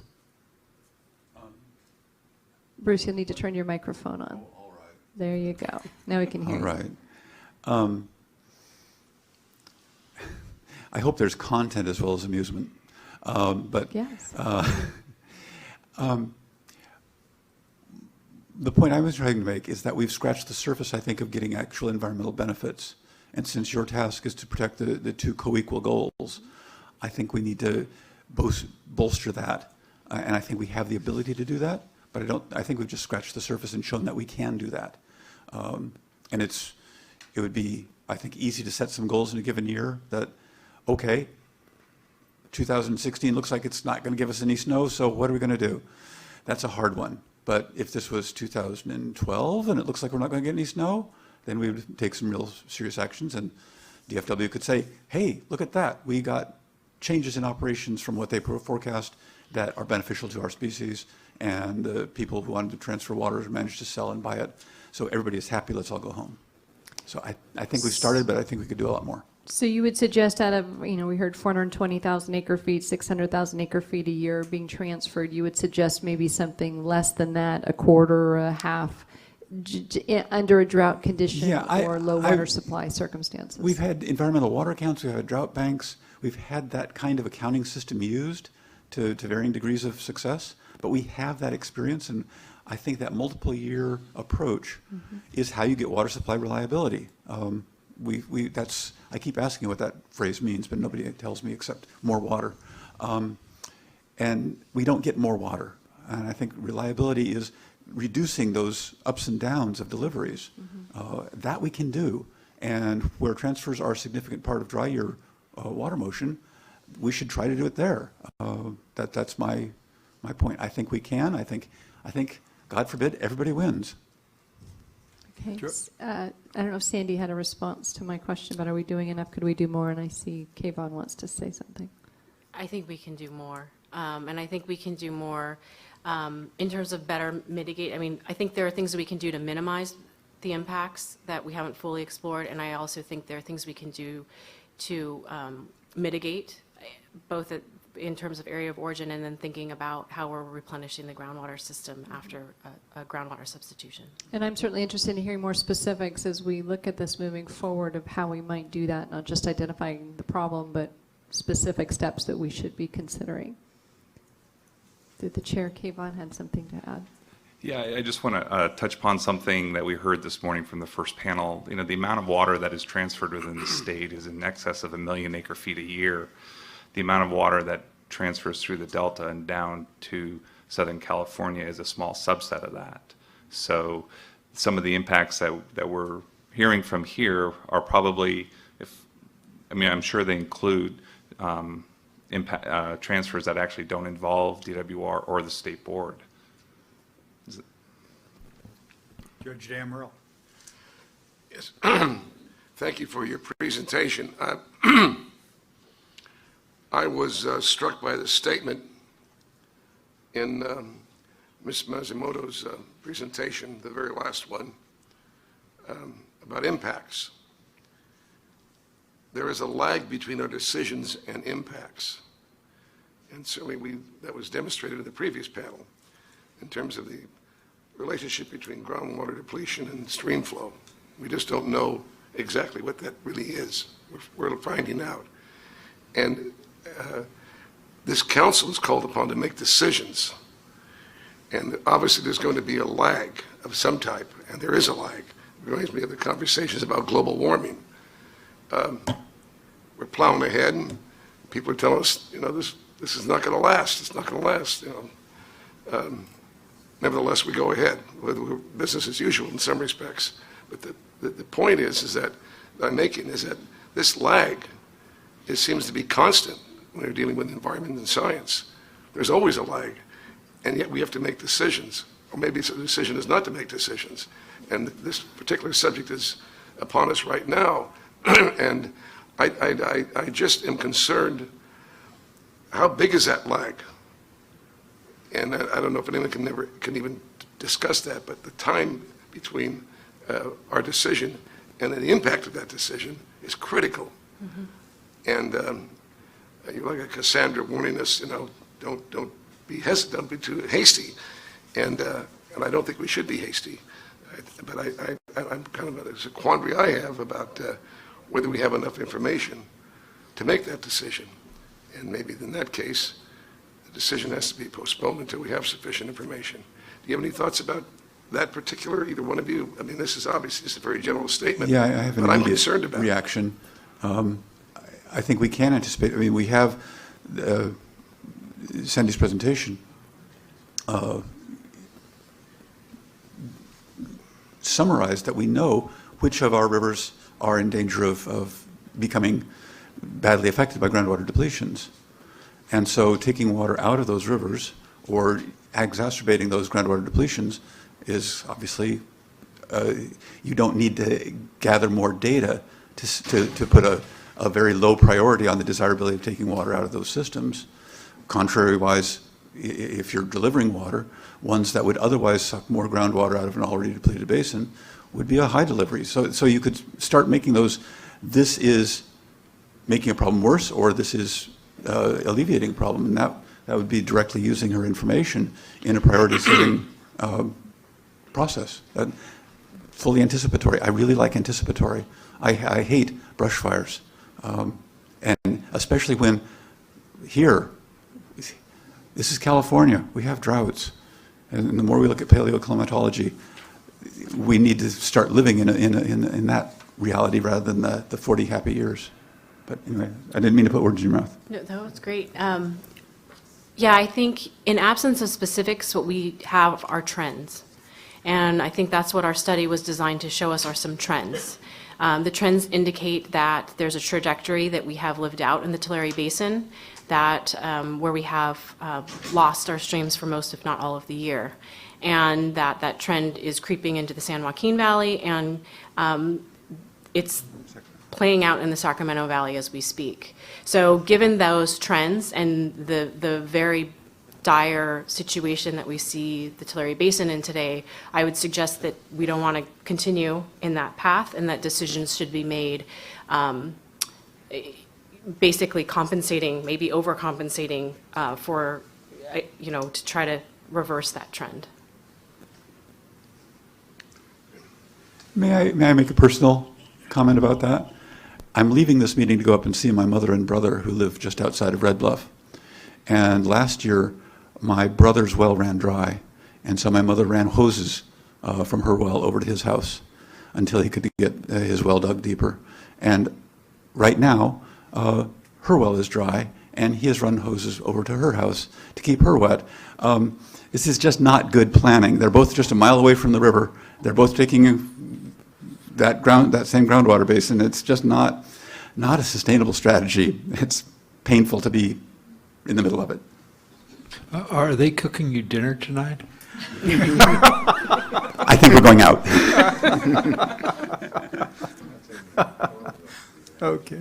Any further questions? Cliff? Yeah, Dr. Dong? I have a question for Sandy. This is a topic that is near and dear to my heart. I've studied groundwater surface water interactions most of my career. One of the things that when you're in an arid land system, like we are here, Mediterranean climate, you end up with two sources of groundwater that are pretty crucial for sustaining that groundwater resource if you're in a mountainous region, and that's mountain front recharge, and that is recharge through the surface water network. And you talked a lot about the surface water networks. There's also this mountain front recharge coming out, coming off of the mountains. Do you differentiate the sources of the groundwater where it's discharging into the streams and rivers in your report? I look forward to reading it, by the way. Yeah, and we're happy to we have a draft. We're formally releasing it in a couple of months, but I'm happy to provide an advanced draft. Any sense of how important mountain front recharge is to the groundwater flows of the rivers in the Sacramento Valley versus some of the more local sources? Yeah, I honestly don't know how we broke that up in our study. What I would observe would be that the extent to which there is contributions from the mountains, that we know that that's probably going to decrease in the future given the effects of climate change. Mm-hmm. So that for me, that's just another one of those things that we're facing another trend that probably isn't favorable. But I can look into that and follow And these up are with things with substantive lag times, and so the same issue that you were talking about with the lags relative to surface water, groundwater in the valley is also going to be affected by those lags that are going to be coming out of the mountains. Exactly.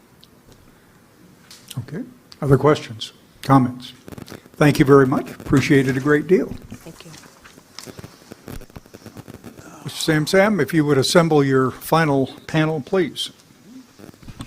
Yes, we have a third panel, and this panel actually represents the parties that participate in water transfer. So we have a representative from the seller environment, and then we have two representatives from the buyers, one from a ag sector and one from a urban sector. So they will be able to share the need for water transfers.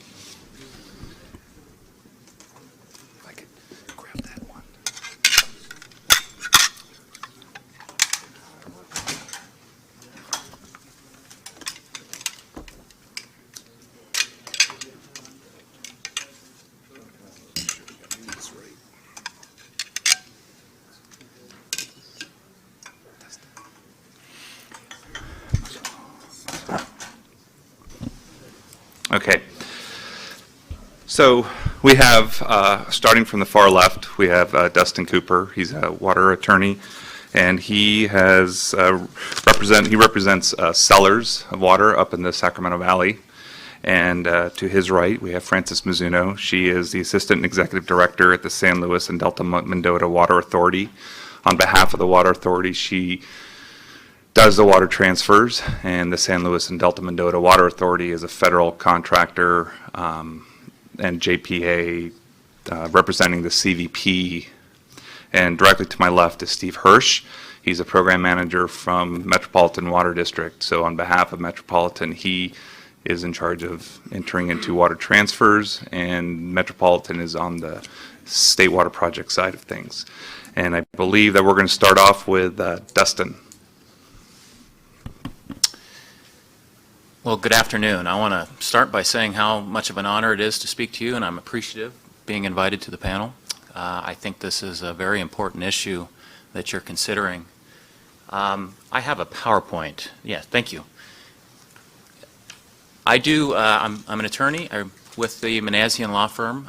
We represent a number of past sellers and potential future sellers. So this is an issue of interest to a number of my clients. Today I'm going to speak to you about three overarching issues. The first, I want to go over some of the existing laws and policies that are designed to ensure and facilitate responsible transfers. The second is I want to then consider if you as a council fail to take action and you allow your regulation to sunset, as it currently is scheduled to do, what will that do, in my opinion, to existing law and policy that's designed to facilitate transfers? And then I also want to address what I consider to be a fallacy of these recurring transfers. So first, there's many examples of state law and policy where transfers are encouraged and facilitated. I've just highlighted a few. Of note, particular note, is your Delta plan and the recommendation to improve water transfer procedures with a specific emphasis on streamlining the process. And Governor Brown has also, through a number of executive orders, attempted to further expedite and streamline the process. You want to contrast this with the responsibility to ensure that the transfer is done without any injury to legal users or the environment or the economy of origin. So what the law sets up is a tension, or it requires even maybe a balancing is a better way of phrasing it. You certainly want to facilitate transfers, but you don't want to do so in a manner that undermines the responsibility to ensure that there's no impacts from the transfer. On the flip side, you don't want to have a process that is so onerous or overprotective or of avoiding injury or avoiding impact that it really acts to undermine transfers. So you want to keep those two principles in balance. You want to certainly facilitate transfers, but you don't want to do so at the expense of the process. If I were sitting before you 2 years ago, I would have been probably very critical of the likes of DWR, the Water Board, and the Bureau. I thought they were too process heavy. It was very difficult to do transfers, very time consuming. But I want to commend those agencies because I think they've dramatically improved their processes to a point where it's much easier. It's still certainly difficult, but the process is certainly improved. And I think this council is to be commended because they really took your recommendation to heart and implemented improvements in their process.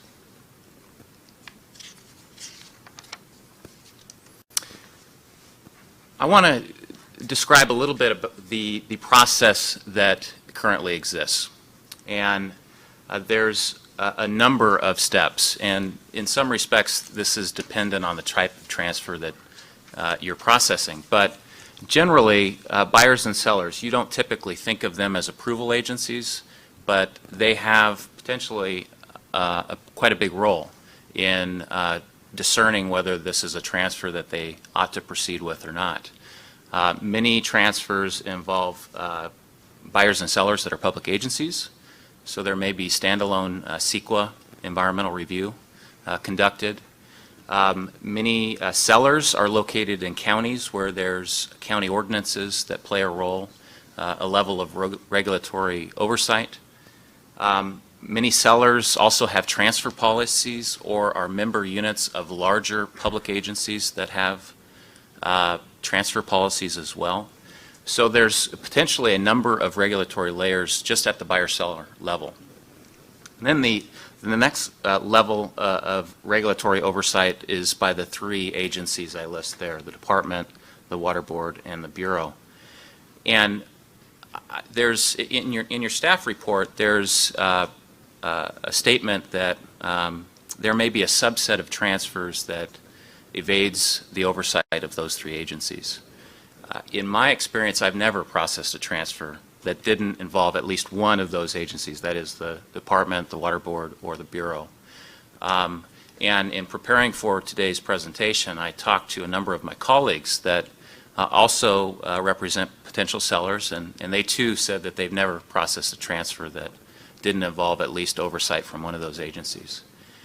I can pose a hypothetical where that could occur, but I think once you start ticking off the characteristics of that transfer, You've got a very specific type of water right, a very specific type of seller, and a very specific type of buyer that once you stack all those unique characteristics on top of each other, it just doesn't happen. Certainly in my experience, it doesn't happen.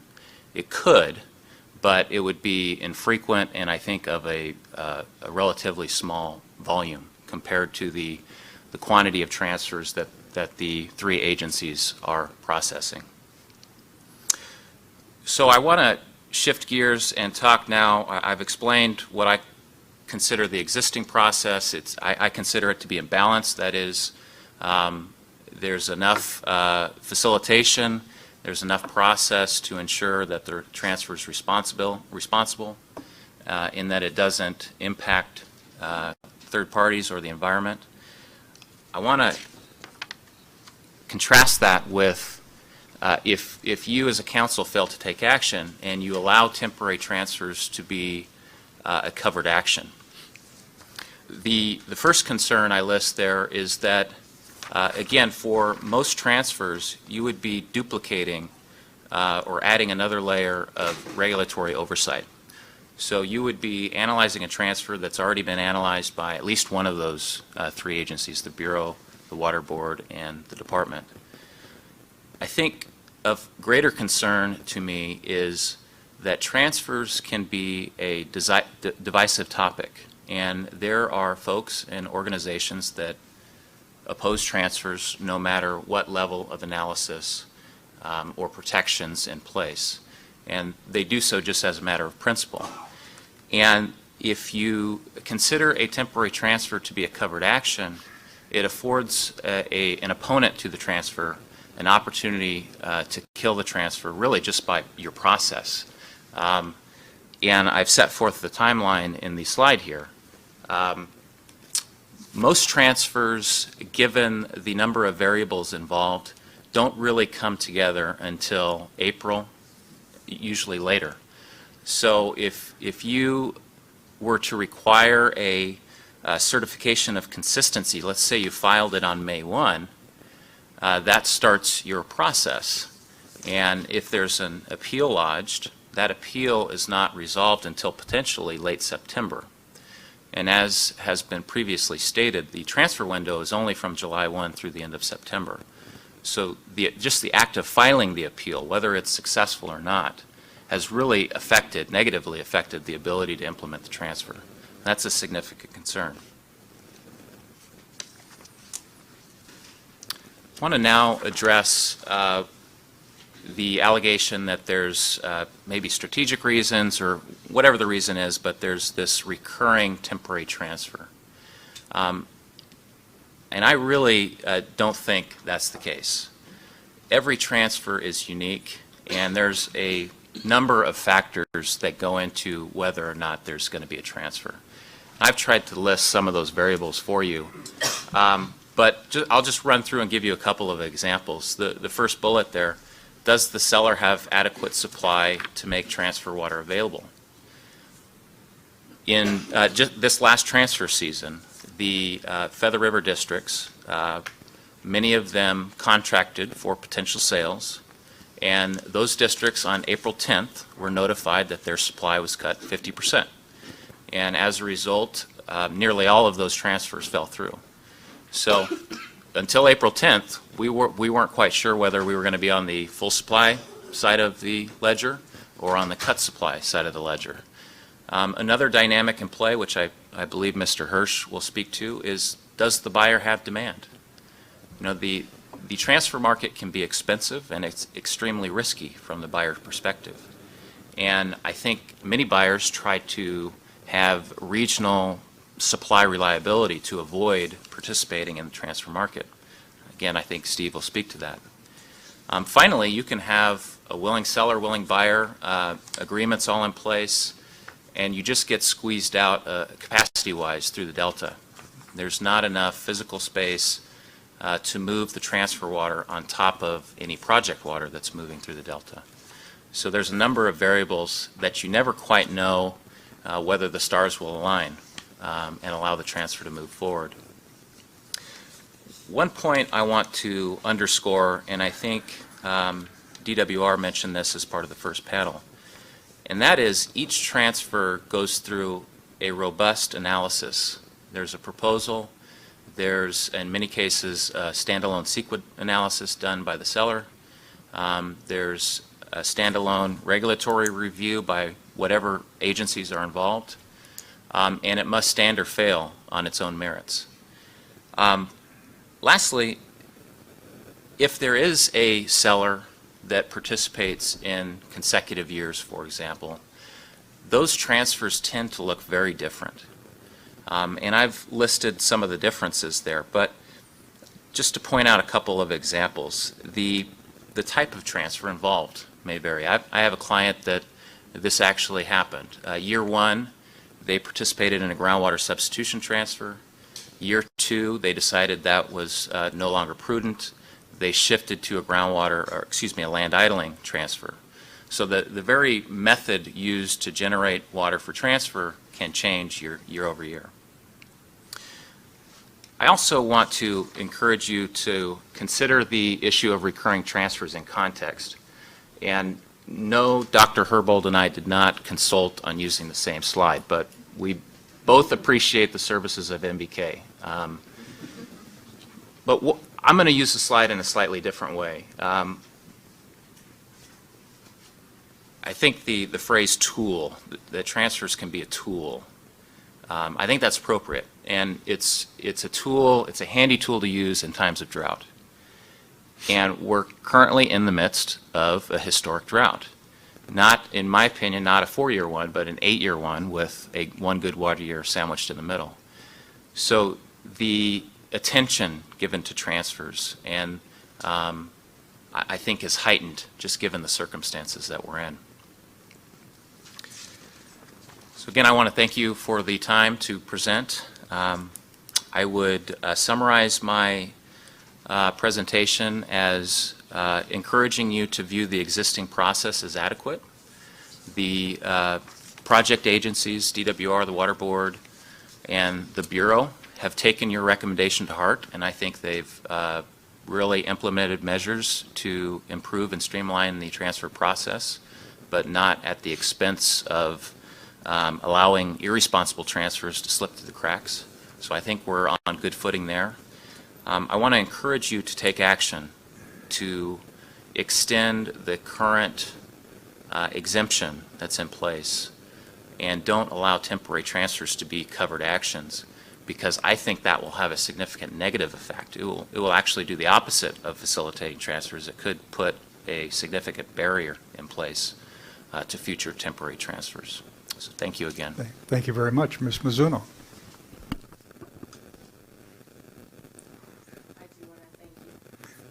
On the shaft of this, just press a button. There you go. There you go. Okay, is that better? Great. Yep. I too want to thank you for inviting me to speak in front of you today. I represent CVP contractors, so I wanted to talk through with you the perspective from the CVP buyer's perspective. But before I start, I think it would be important to make you aware of what the authority is all about. The authority is a joint powers authority consisting of 28 member agencies, 26 of which contract with the Bureau of Reclamation for their water supply, which totals 3.3 million acre-feet of CVP supplies. The waters delivered to the authority members include areas that are in San Joaquin, Stanislaus, Merced, Fresno, Kings, San Benito, and Santa Clara counties. And they are for the purpose of agriculture, municipal, industrial, and refuge supplies. Many of the authority members have faced chronic water supply shortages since 1992 due to the implementation of CVPIA, the Endangered Species Act, the Clean Water Act, the Port of Cologne Water Quality Control Act, and particularly the drought. We are in the 4th year, some may think of 5th year of drought, and our ag service contractors are now faced with 2 years in a row of zero allocation, and are likely to face yet another zero allocation next year. So as you can imagine, these water users have had to rely heavily on water transfers to provide their supplemental supply, and in their last 2 years, almost their entire supply.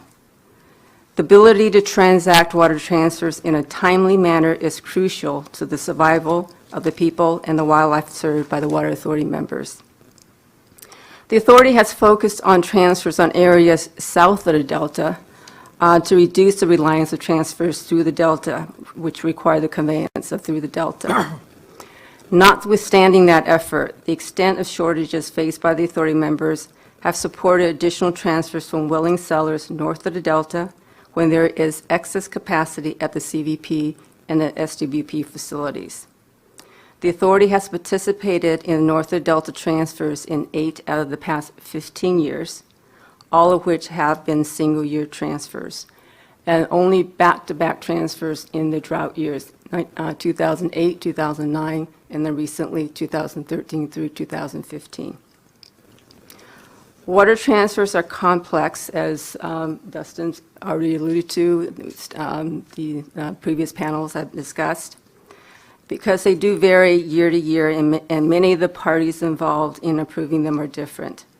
For the Authority, where there's primary focus have been on CVP contractor to CVP contractor transfers, the most difficult aspects of transfers is associated with the uncertainty regarding hydrologic conditions. Each potential buyer's need and each potential seller's supply is dictated in large part by hydrologic conditions and resulting CVP allocations. The hydrologic conditions and the CVP allocations are not sufficiently firm until March, and then many times later than that. In addition, excess conveyance capacity for water transfers at the CVP and SWP facilities is generally only available if the state water contractor's allocation is 40% or below.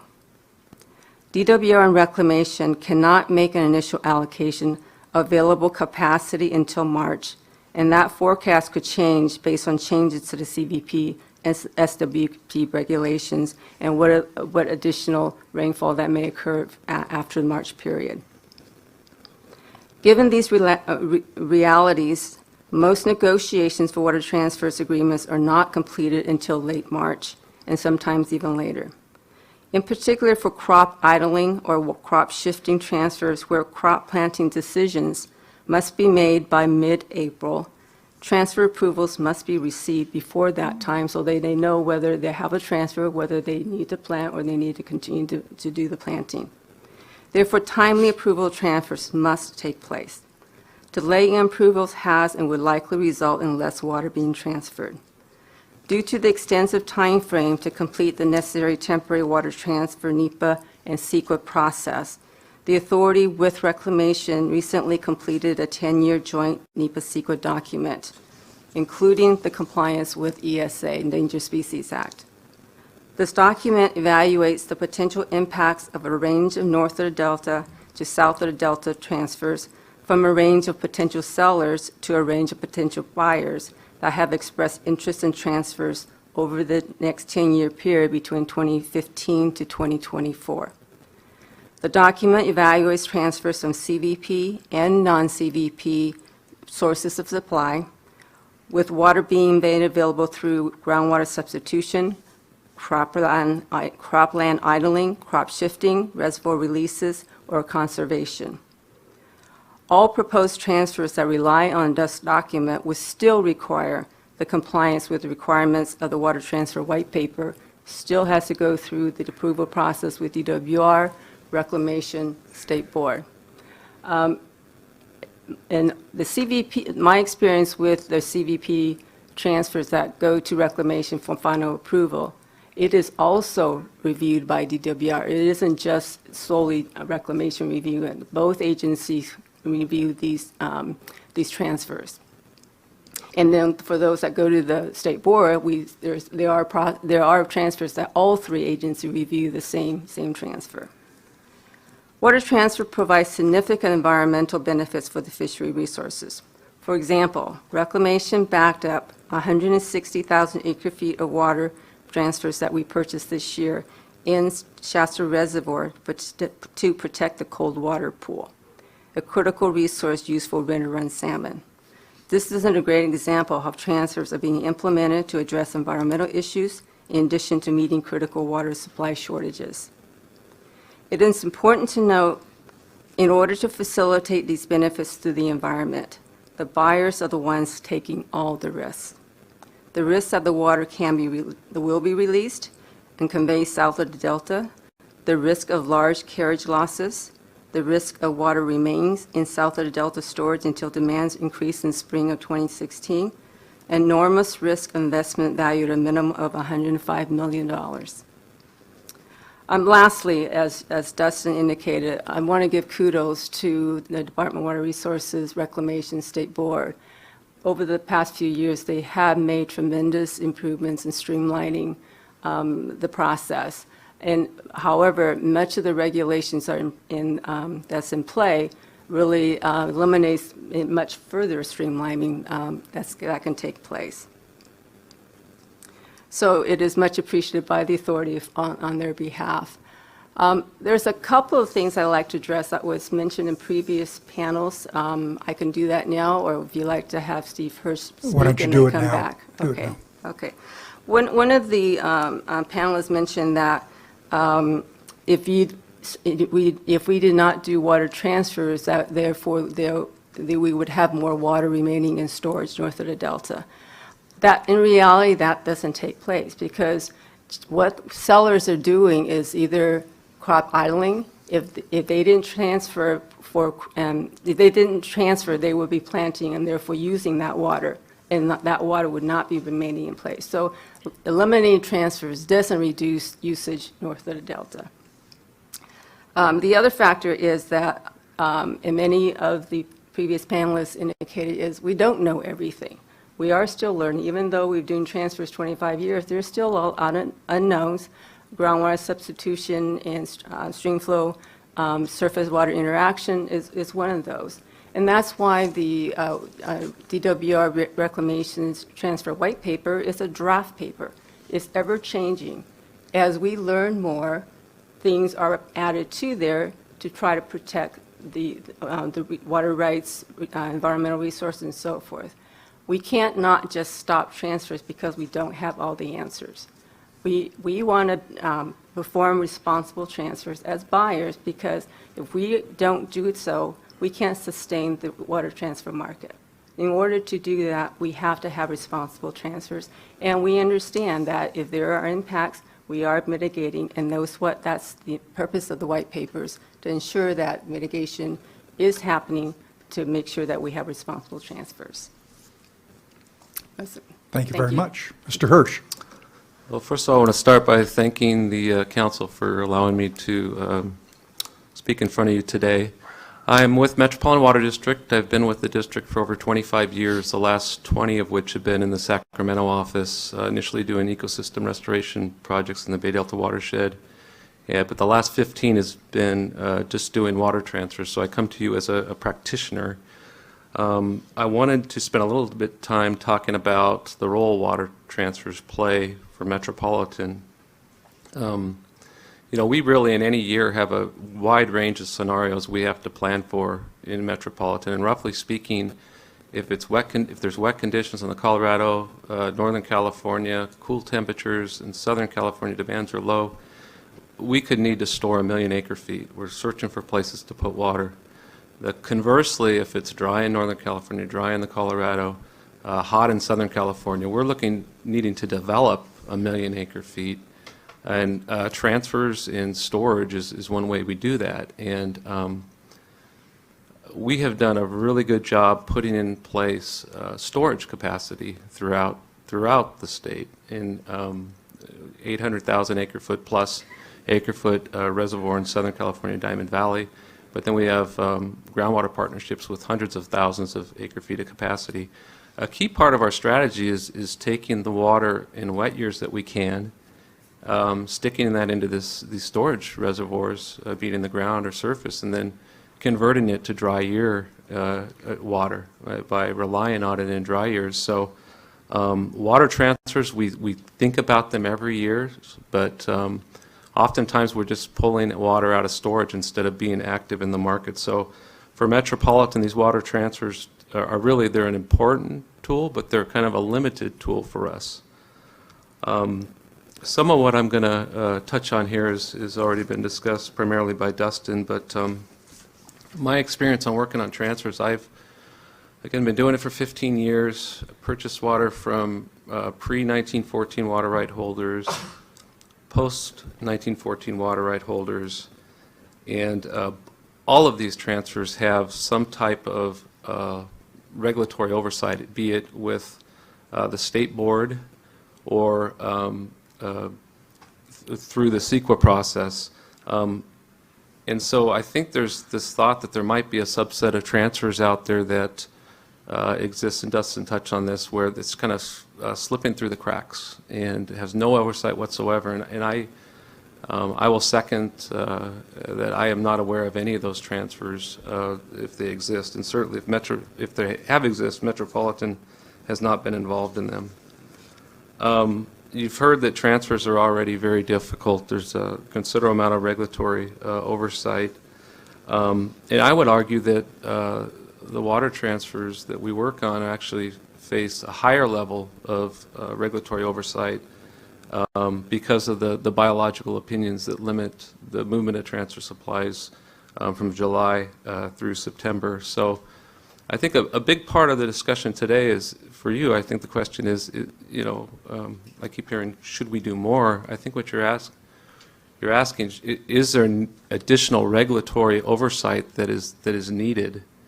And I would concur with Dustin that if you added transfers as a covered action and had the process that's been laid out with the appeal, a chance to appeal, extended delays, it would be a major impediment to transfers. And in talking about appearing before you today, I discussed what the body of my testimony would be, and one of the more seasoned lawyers in California has worked on transfer says, boy, this sounds like maybe a solution that's searching for a problem. So I think it's important for you guys, for the council, to focus on, do we have a problem here?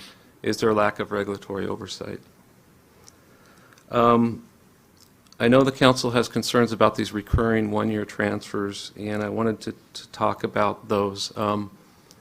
If we could have in place long-term transfers with Sacramento Valley interests, we would like to do that. I think anybody who's doing these annual transfers would like to do that. We've tried to do that. I've met with Dustin's clients years ago, and I think one of the main factors that kept them from wanting to pursue that was inability to agree on price. What might seem like a good price this year, 5 years from now, are they going to look bad to their neighbors who are selling water on an annual basis for more? So that was a major impediment to doing that. Dustin touched on if you do a long-term transfer, will you need the water next year, or year 3, year 4? Will there be capacity to move water through the Delta? It doesn't take a very high allocation on the state project to run out of capacity to move transfer supplies. So these are the reasons that you're seeing these, you're not seeing long-term transfers north of the Delta. You've got this Delta in the middle of it. But and we shouldn't be surprised that with the drought that you're having these, year after year, you have folks that are getting 0% allocation, like Francis's districts, needing to secure transfers. But the one other thing I wanted to impress upon the council, I would be very surprised if there's anybody out there, seller or buyer, that's thinking, we could do a long-term transfer, but let's just continue to do one-year transfers because the regulatory oversight on long-term transfer is just too significant.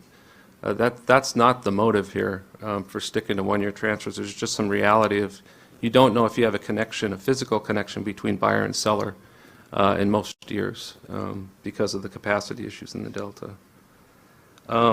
Finally, I wanted to close with the discussion on the progress that the DWR and the Bureau have made with engaging with us stakeholders on water transfers. The first time I really cut my teeth on transfers was 2003, and the white papers we've been referring to came out in 2002, and that was a hard pill to swallow for a lot of people to have these rules laid out. If you want to have a responsible transfer, this is how you should design it. And in subsequent years, it was difficult on an annual basis because we didn't know if those rules were going to be totally thrown out and replaced by new rules. year to year. But what we've seen lately, or sometimes the rules would come out with no public process at all. There's just total lack of transparency. But what we've seen lately is transparency, that when they make changes, they discuss them with us beforehand, and we get feedback, give them feedback on that. And then this year, we actually had department staff just come over and meet with us as individuals, not a big stakeholder group, but just sit down and say, and it was Jerry Johns who testified in front of you, just say, how are things going? You know, where can we improve here? Whether that's the drought, whether that's the governor's orders, whether that's this council's recommendation, I'm not sure, but I think you're partly responsible for that, and so I want to end by thanking you for the recommendation you made to the department to engage with us more. Okay. Thank you. Comments, questions? Mr. Tyan. This question is for any of you who would like to answer it. I'm wondering, given what Dr. Herbold said earlier about being anticipatory and maybe going 2 years instead of 1 year, and hearing that it may be a definitional issue in terms of a recurring transfer, do you think there's room for maybe an options-based 2-year transfer kind of program? And would it, what would it look like? What would it actually help this issue of recurring transfers? Would we be better able to anticipate impacts, et cetera? Well, I think a lot of what we already said would make it difficult to do that, just because from 1 year to the next, we don't know what our allocation is. We've gone from 1 year where we had 25%, next year to 40%, next year we had 80% allocation. And if we have 40% or higher, we're not in the transfer market. And the fact that we don't know what the conveyance capacity at the pumps are in any given year. Every single year, we're always asking DWR, what's the capacity look like, so that we can make a decision whether we have opportunities for transfer or not. So it does make it very difficult, because it does change year to year. And year to year, and we don't even know until at least March of each year. I should clarify, I was thinking that making it options-based would address some of that uncertainty. So I think I from could Steve's... add to this. So we would like to do that. Yeah, anything longer term would be great. I think for the seller's standpoint, agreeing to what the prices are for 2 years is difficult. I mean, we've seen dramatic shifts in the prices paid for transfer supplies. So I think that would be hard for them. Metropolitan, in the 2003, we did do options. And I know Dr. Herbold kind of laid out, it's easy to anticipate when it's dry. And let me tell you my experience in 2003. Paid the option. Dry, State Water Project at that time was about 45%. So exercised our options in March, paid the seller, we paid the seller, I forget how much it was, but we said, no, we're going to buy your water. And again, this ability to anticipate what's next. We had 2003, what people have called, you hear about Miracle March, well, that was Awesome April. And Awesome April turned our 45% allocation to a 90% allocation, which totally closed out the ability to move those transfer supplies through the Delta. So much of that water went out to the ocean. So it isn't as predictable as a scenario as I think as Dr. Herbold laid out. I would add, I think there's a misperception that sellers are clamoring to participate in transfers. That's really not the case. I'm sure there are some sellers. Most are reluctant transferors. They're doing so because they sense the need, certainly. But there's this counterbalance where the seller does not want to become the next reservoir for California. They don't want to be the solution to these problems. So there's significant policy considerations for the seller when you start talking about, is there a multi-year transfer? Is, should we commit to a multi-year transfer? Is that in our best interest? And at the end of the day, many of the sellers are ag districts, these, which have landowners that are farmers. That's their business, and they enjoy farming. And all things being equal, they would much prefer to go farm their ground than participate in a water sale. Okay. Other comments, questions? Mr. Johnston? I think for Kayvon, do we have the recent history of who were the sellers and buyers and in what quantity? That is information I can get you. You've got limited information in the DWR, the Yeah. white paper on page 32 and 33, not by name of Right. participants, but by category of use, but that's the No, closest. I was we get. actually interested in the names of them. You said it was about 400,000 acre feet, or someone did, right? So on both DWR and the state board maintain websites that actually show approved water transfers. Okay. And So- for 2014 water year, I believe about 400,000 acre feet plus or minus. 419,000 acre feet, Yes, and for And- 15, 300,000. yeah. Anyway, it's all on the website, so I can go look there, huh? I can get it for you. It's okay, thanks. Okay. All right. Further question? Okay. Thank you very much. Thank you for sticking through the presentations. Appreciate it. Ms. Rogers advises us there are no requests to comment on this by the audience. Here's my suggestion. We had promised Mr. Casio that we would get to him exactly at 1 o'clock. I'm going to suggest we block out 30 minutes' time to go get a sandwich and bring it back here. Yeah, just eat through. Gil, you don't object to that, do you? Okay, that'll get us further along in the agenda and not keep Mr. Casio here and his colleagues waiting. So let's assume we are going to start at 10 minutes after 1 o'clock. I'm giving you a little less than 30 minutes. 10 minutes after 1. He's a wonderful guy, and he's soft-hearted and all that. Okay. 10 minutes after 1.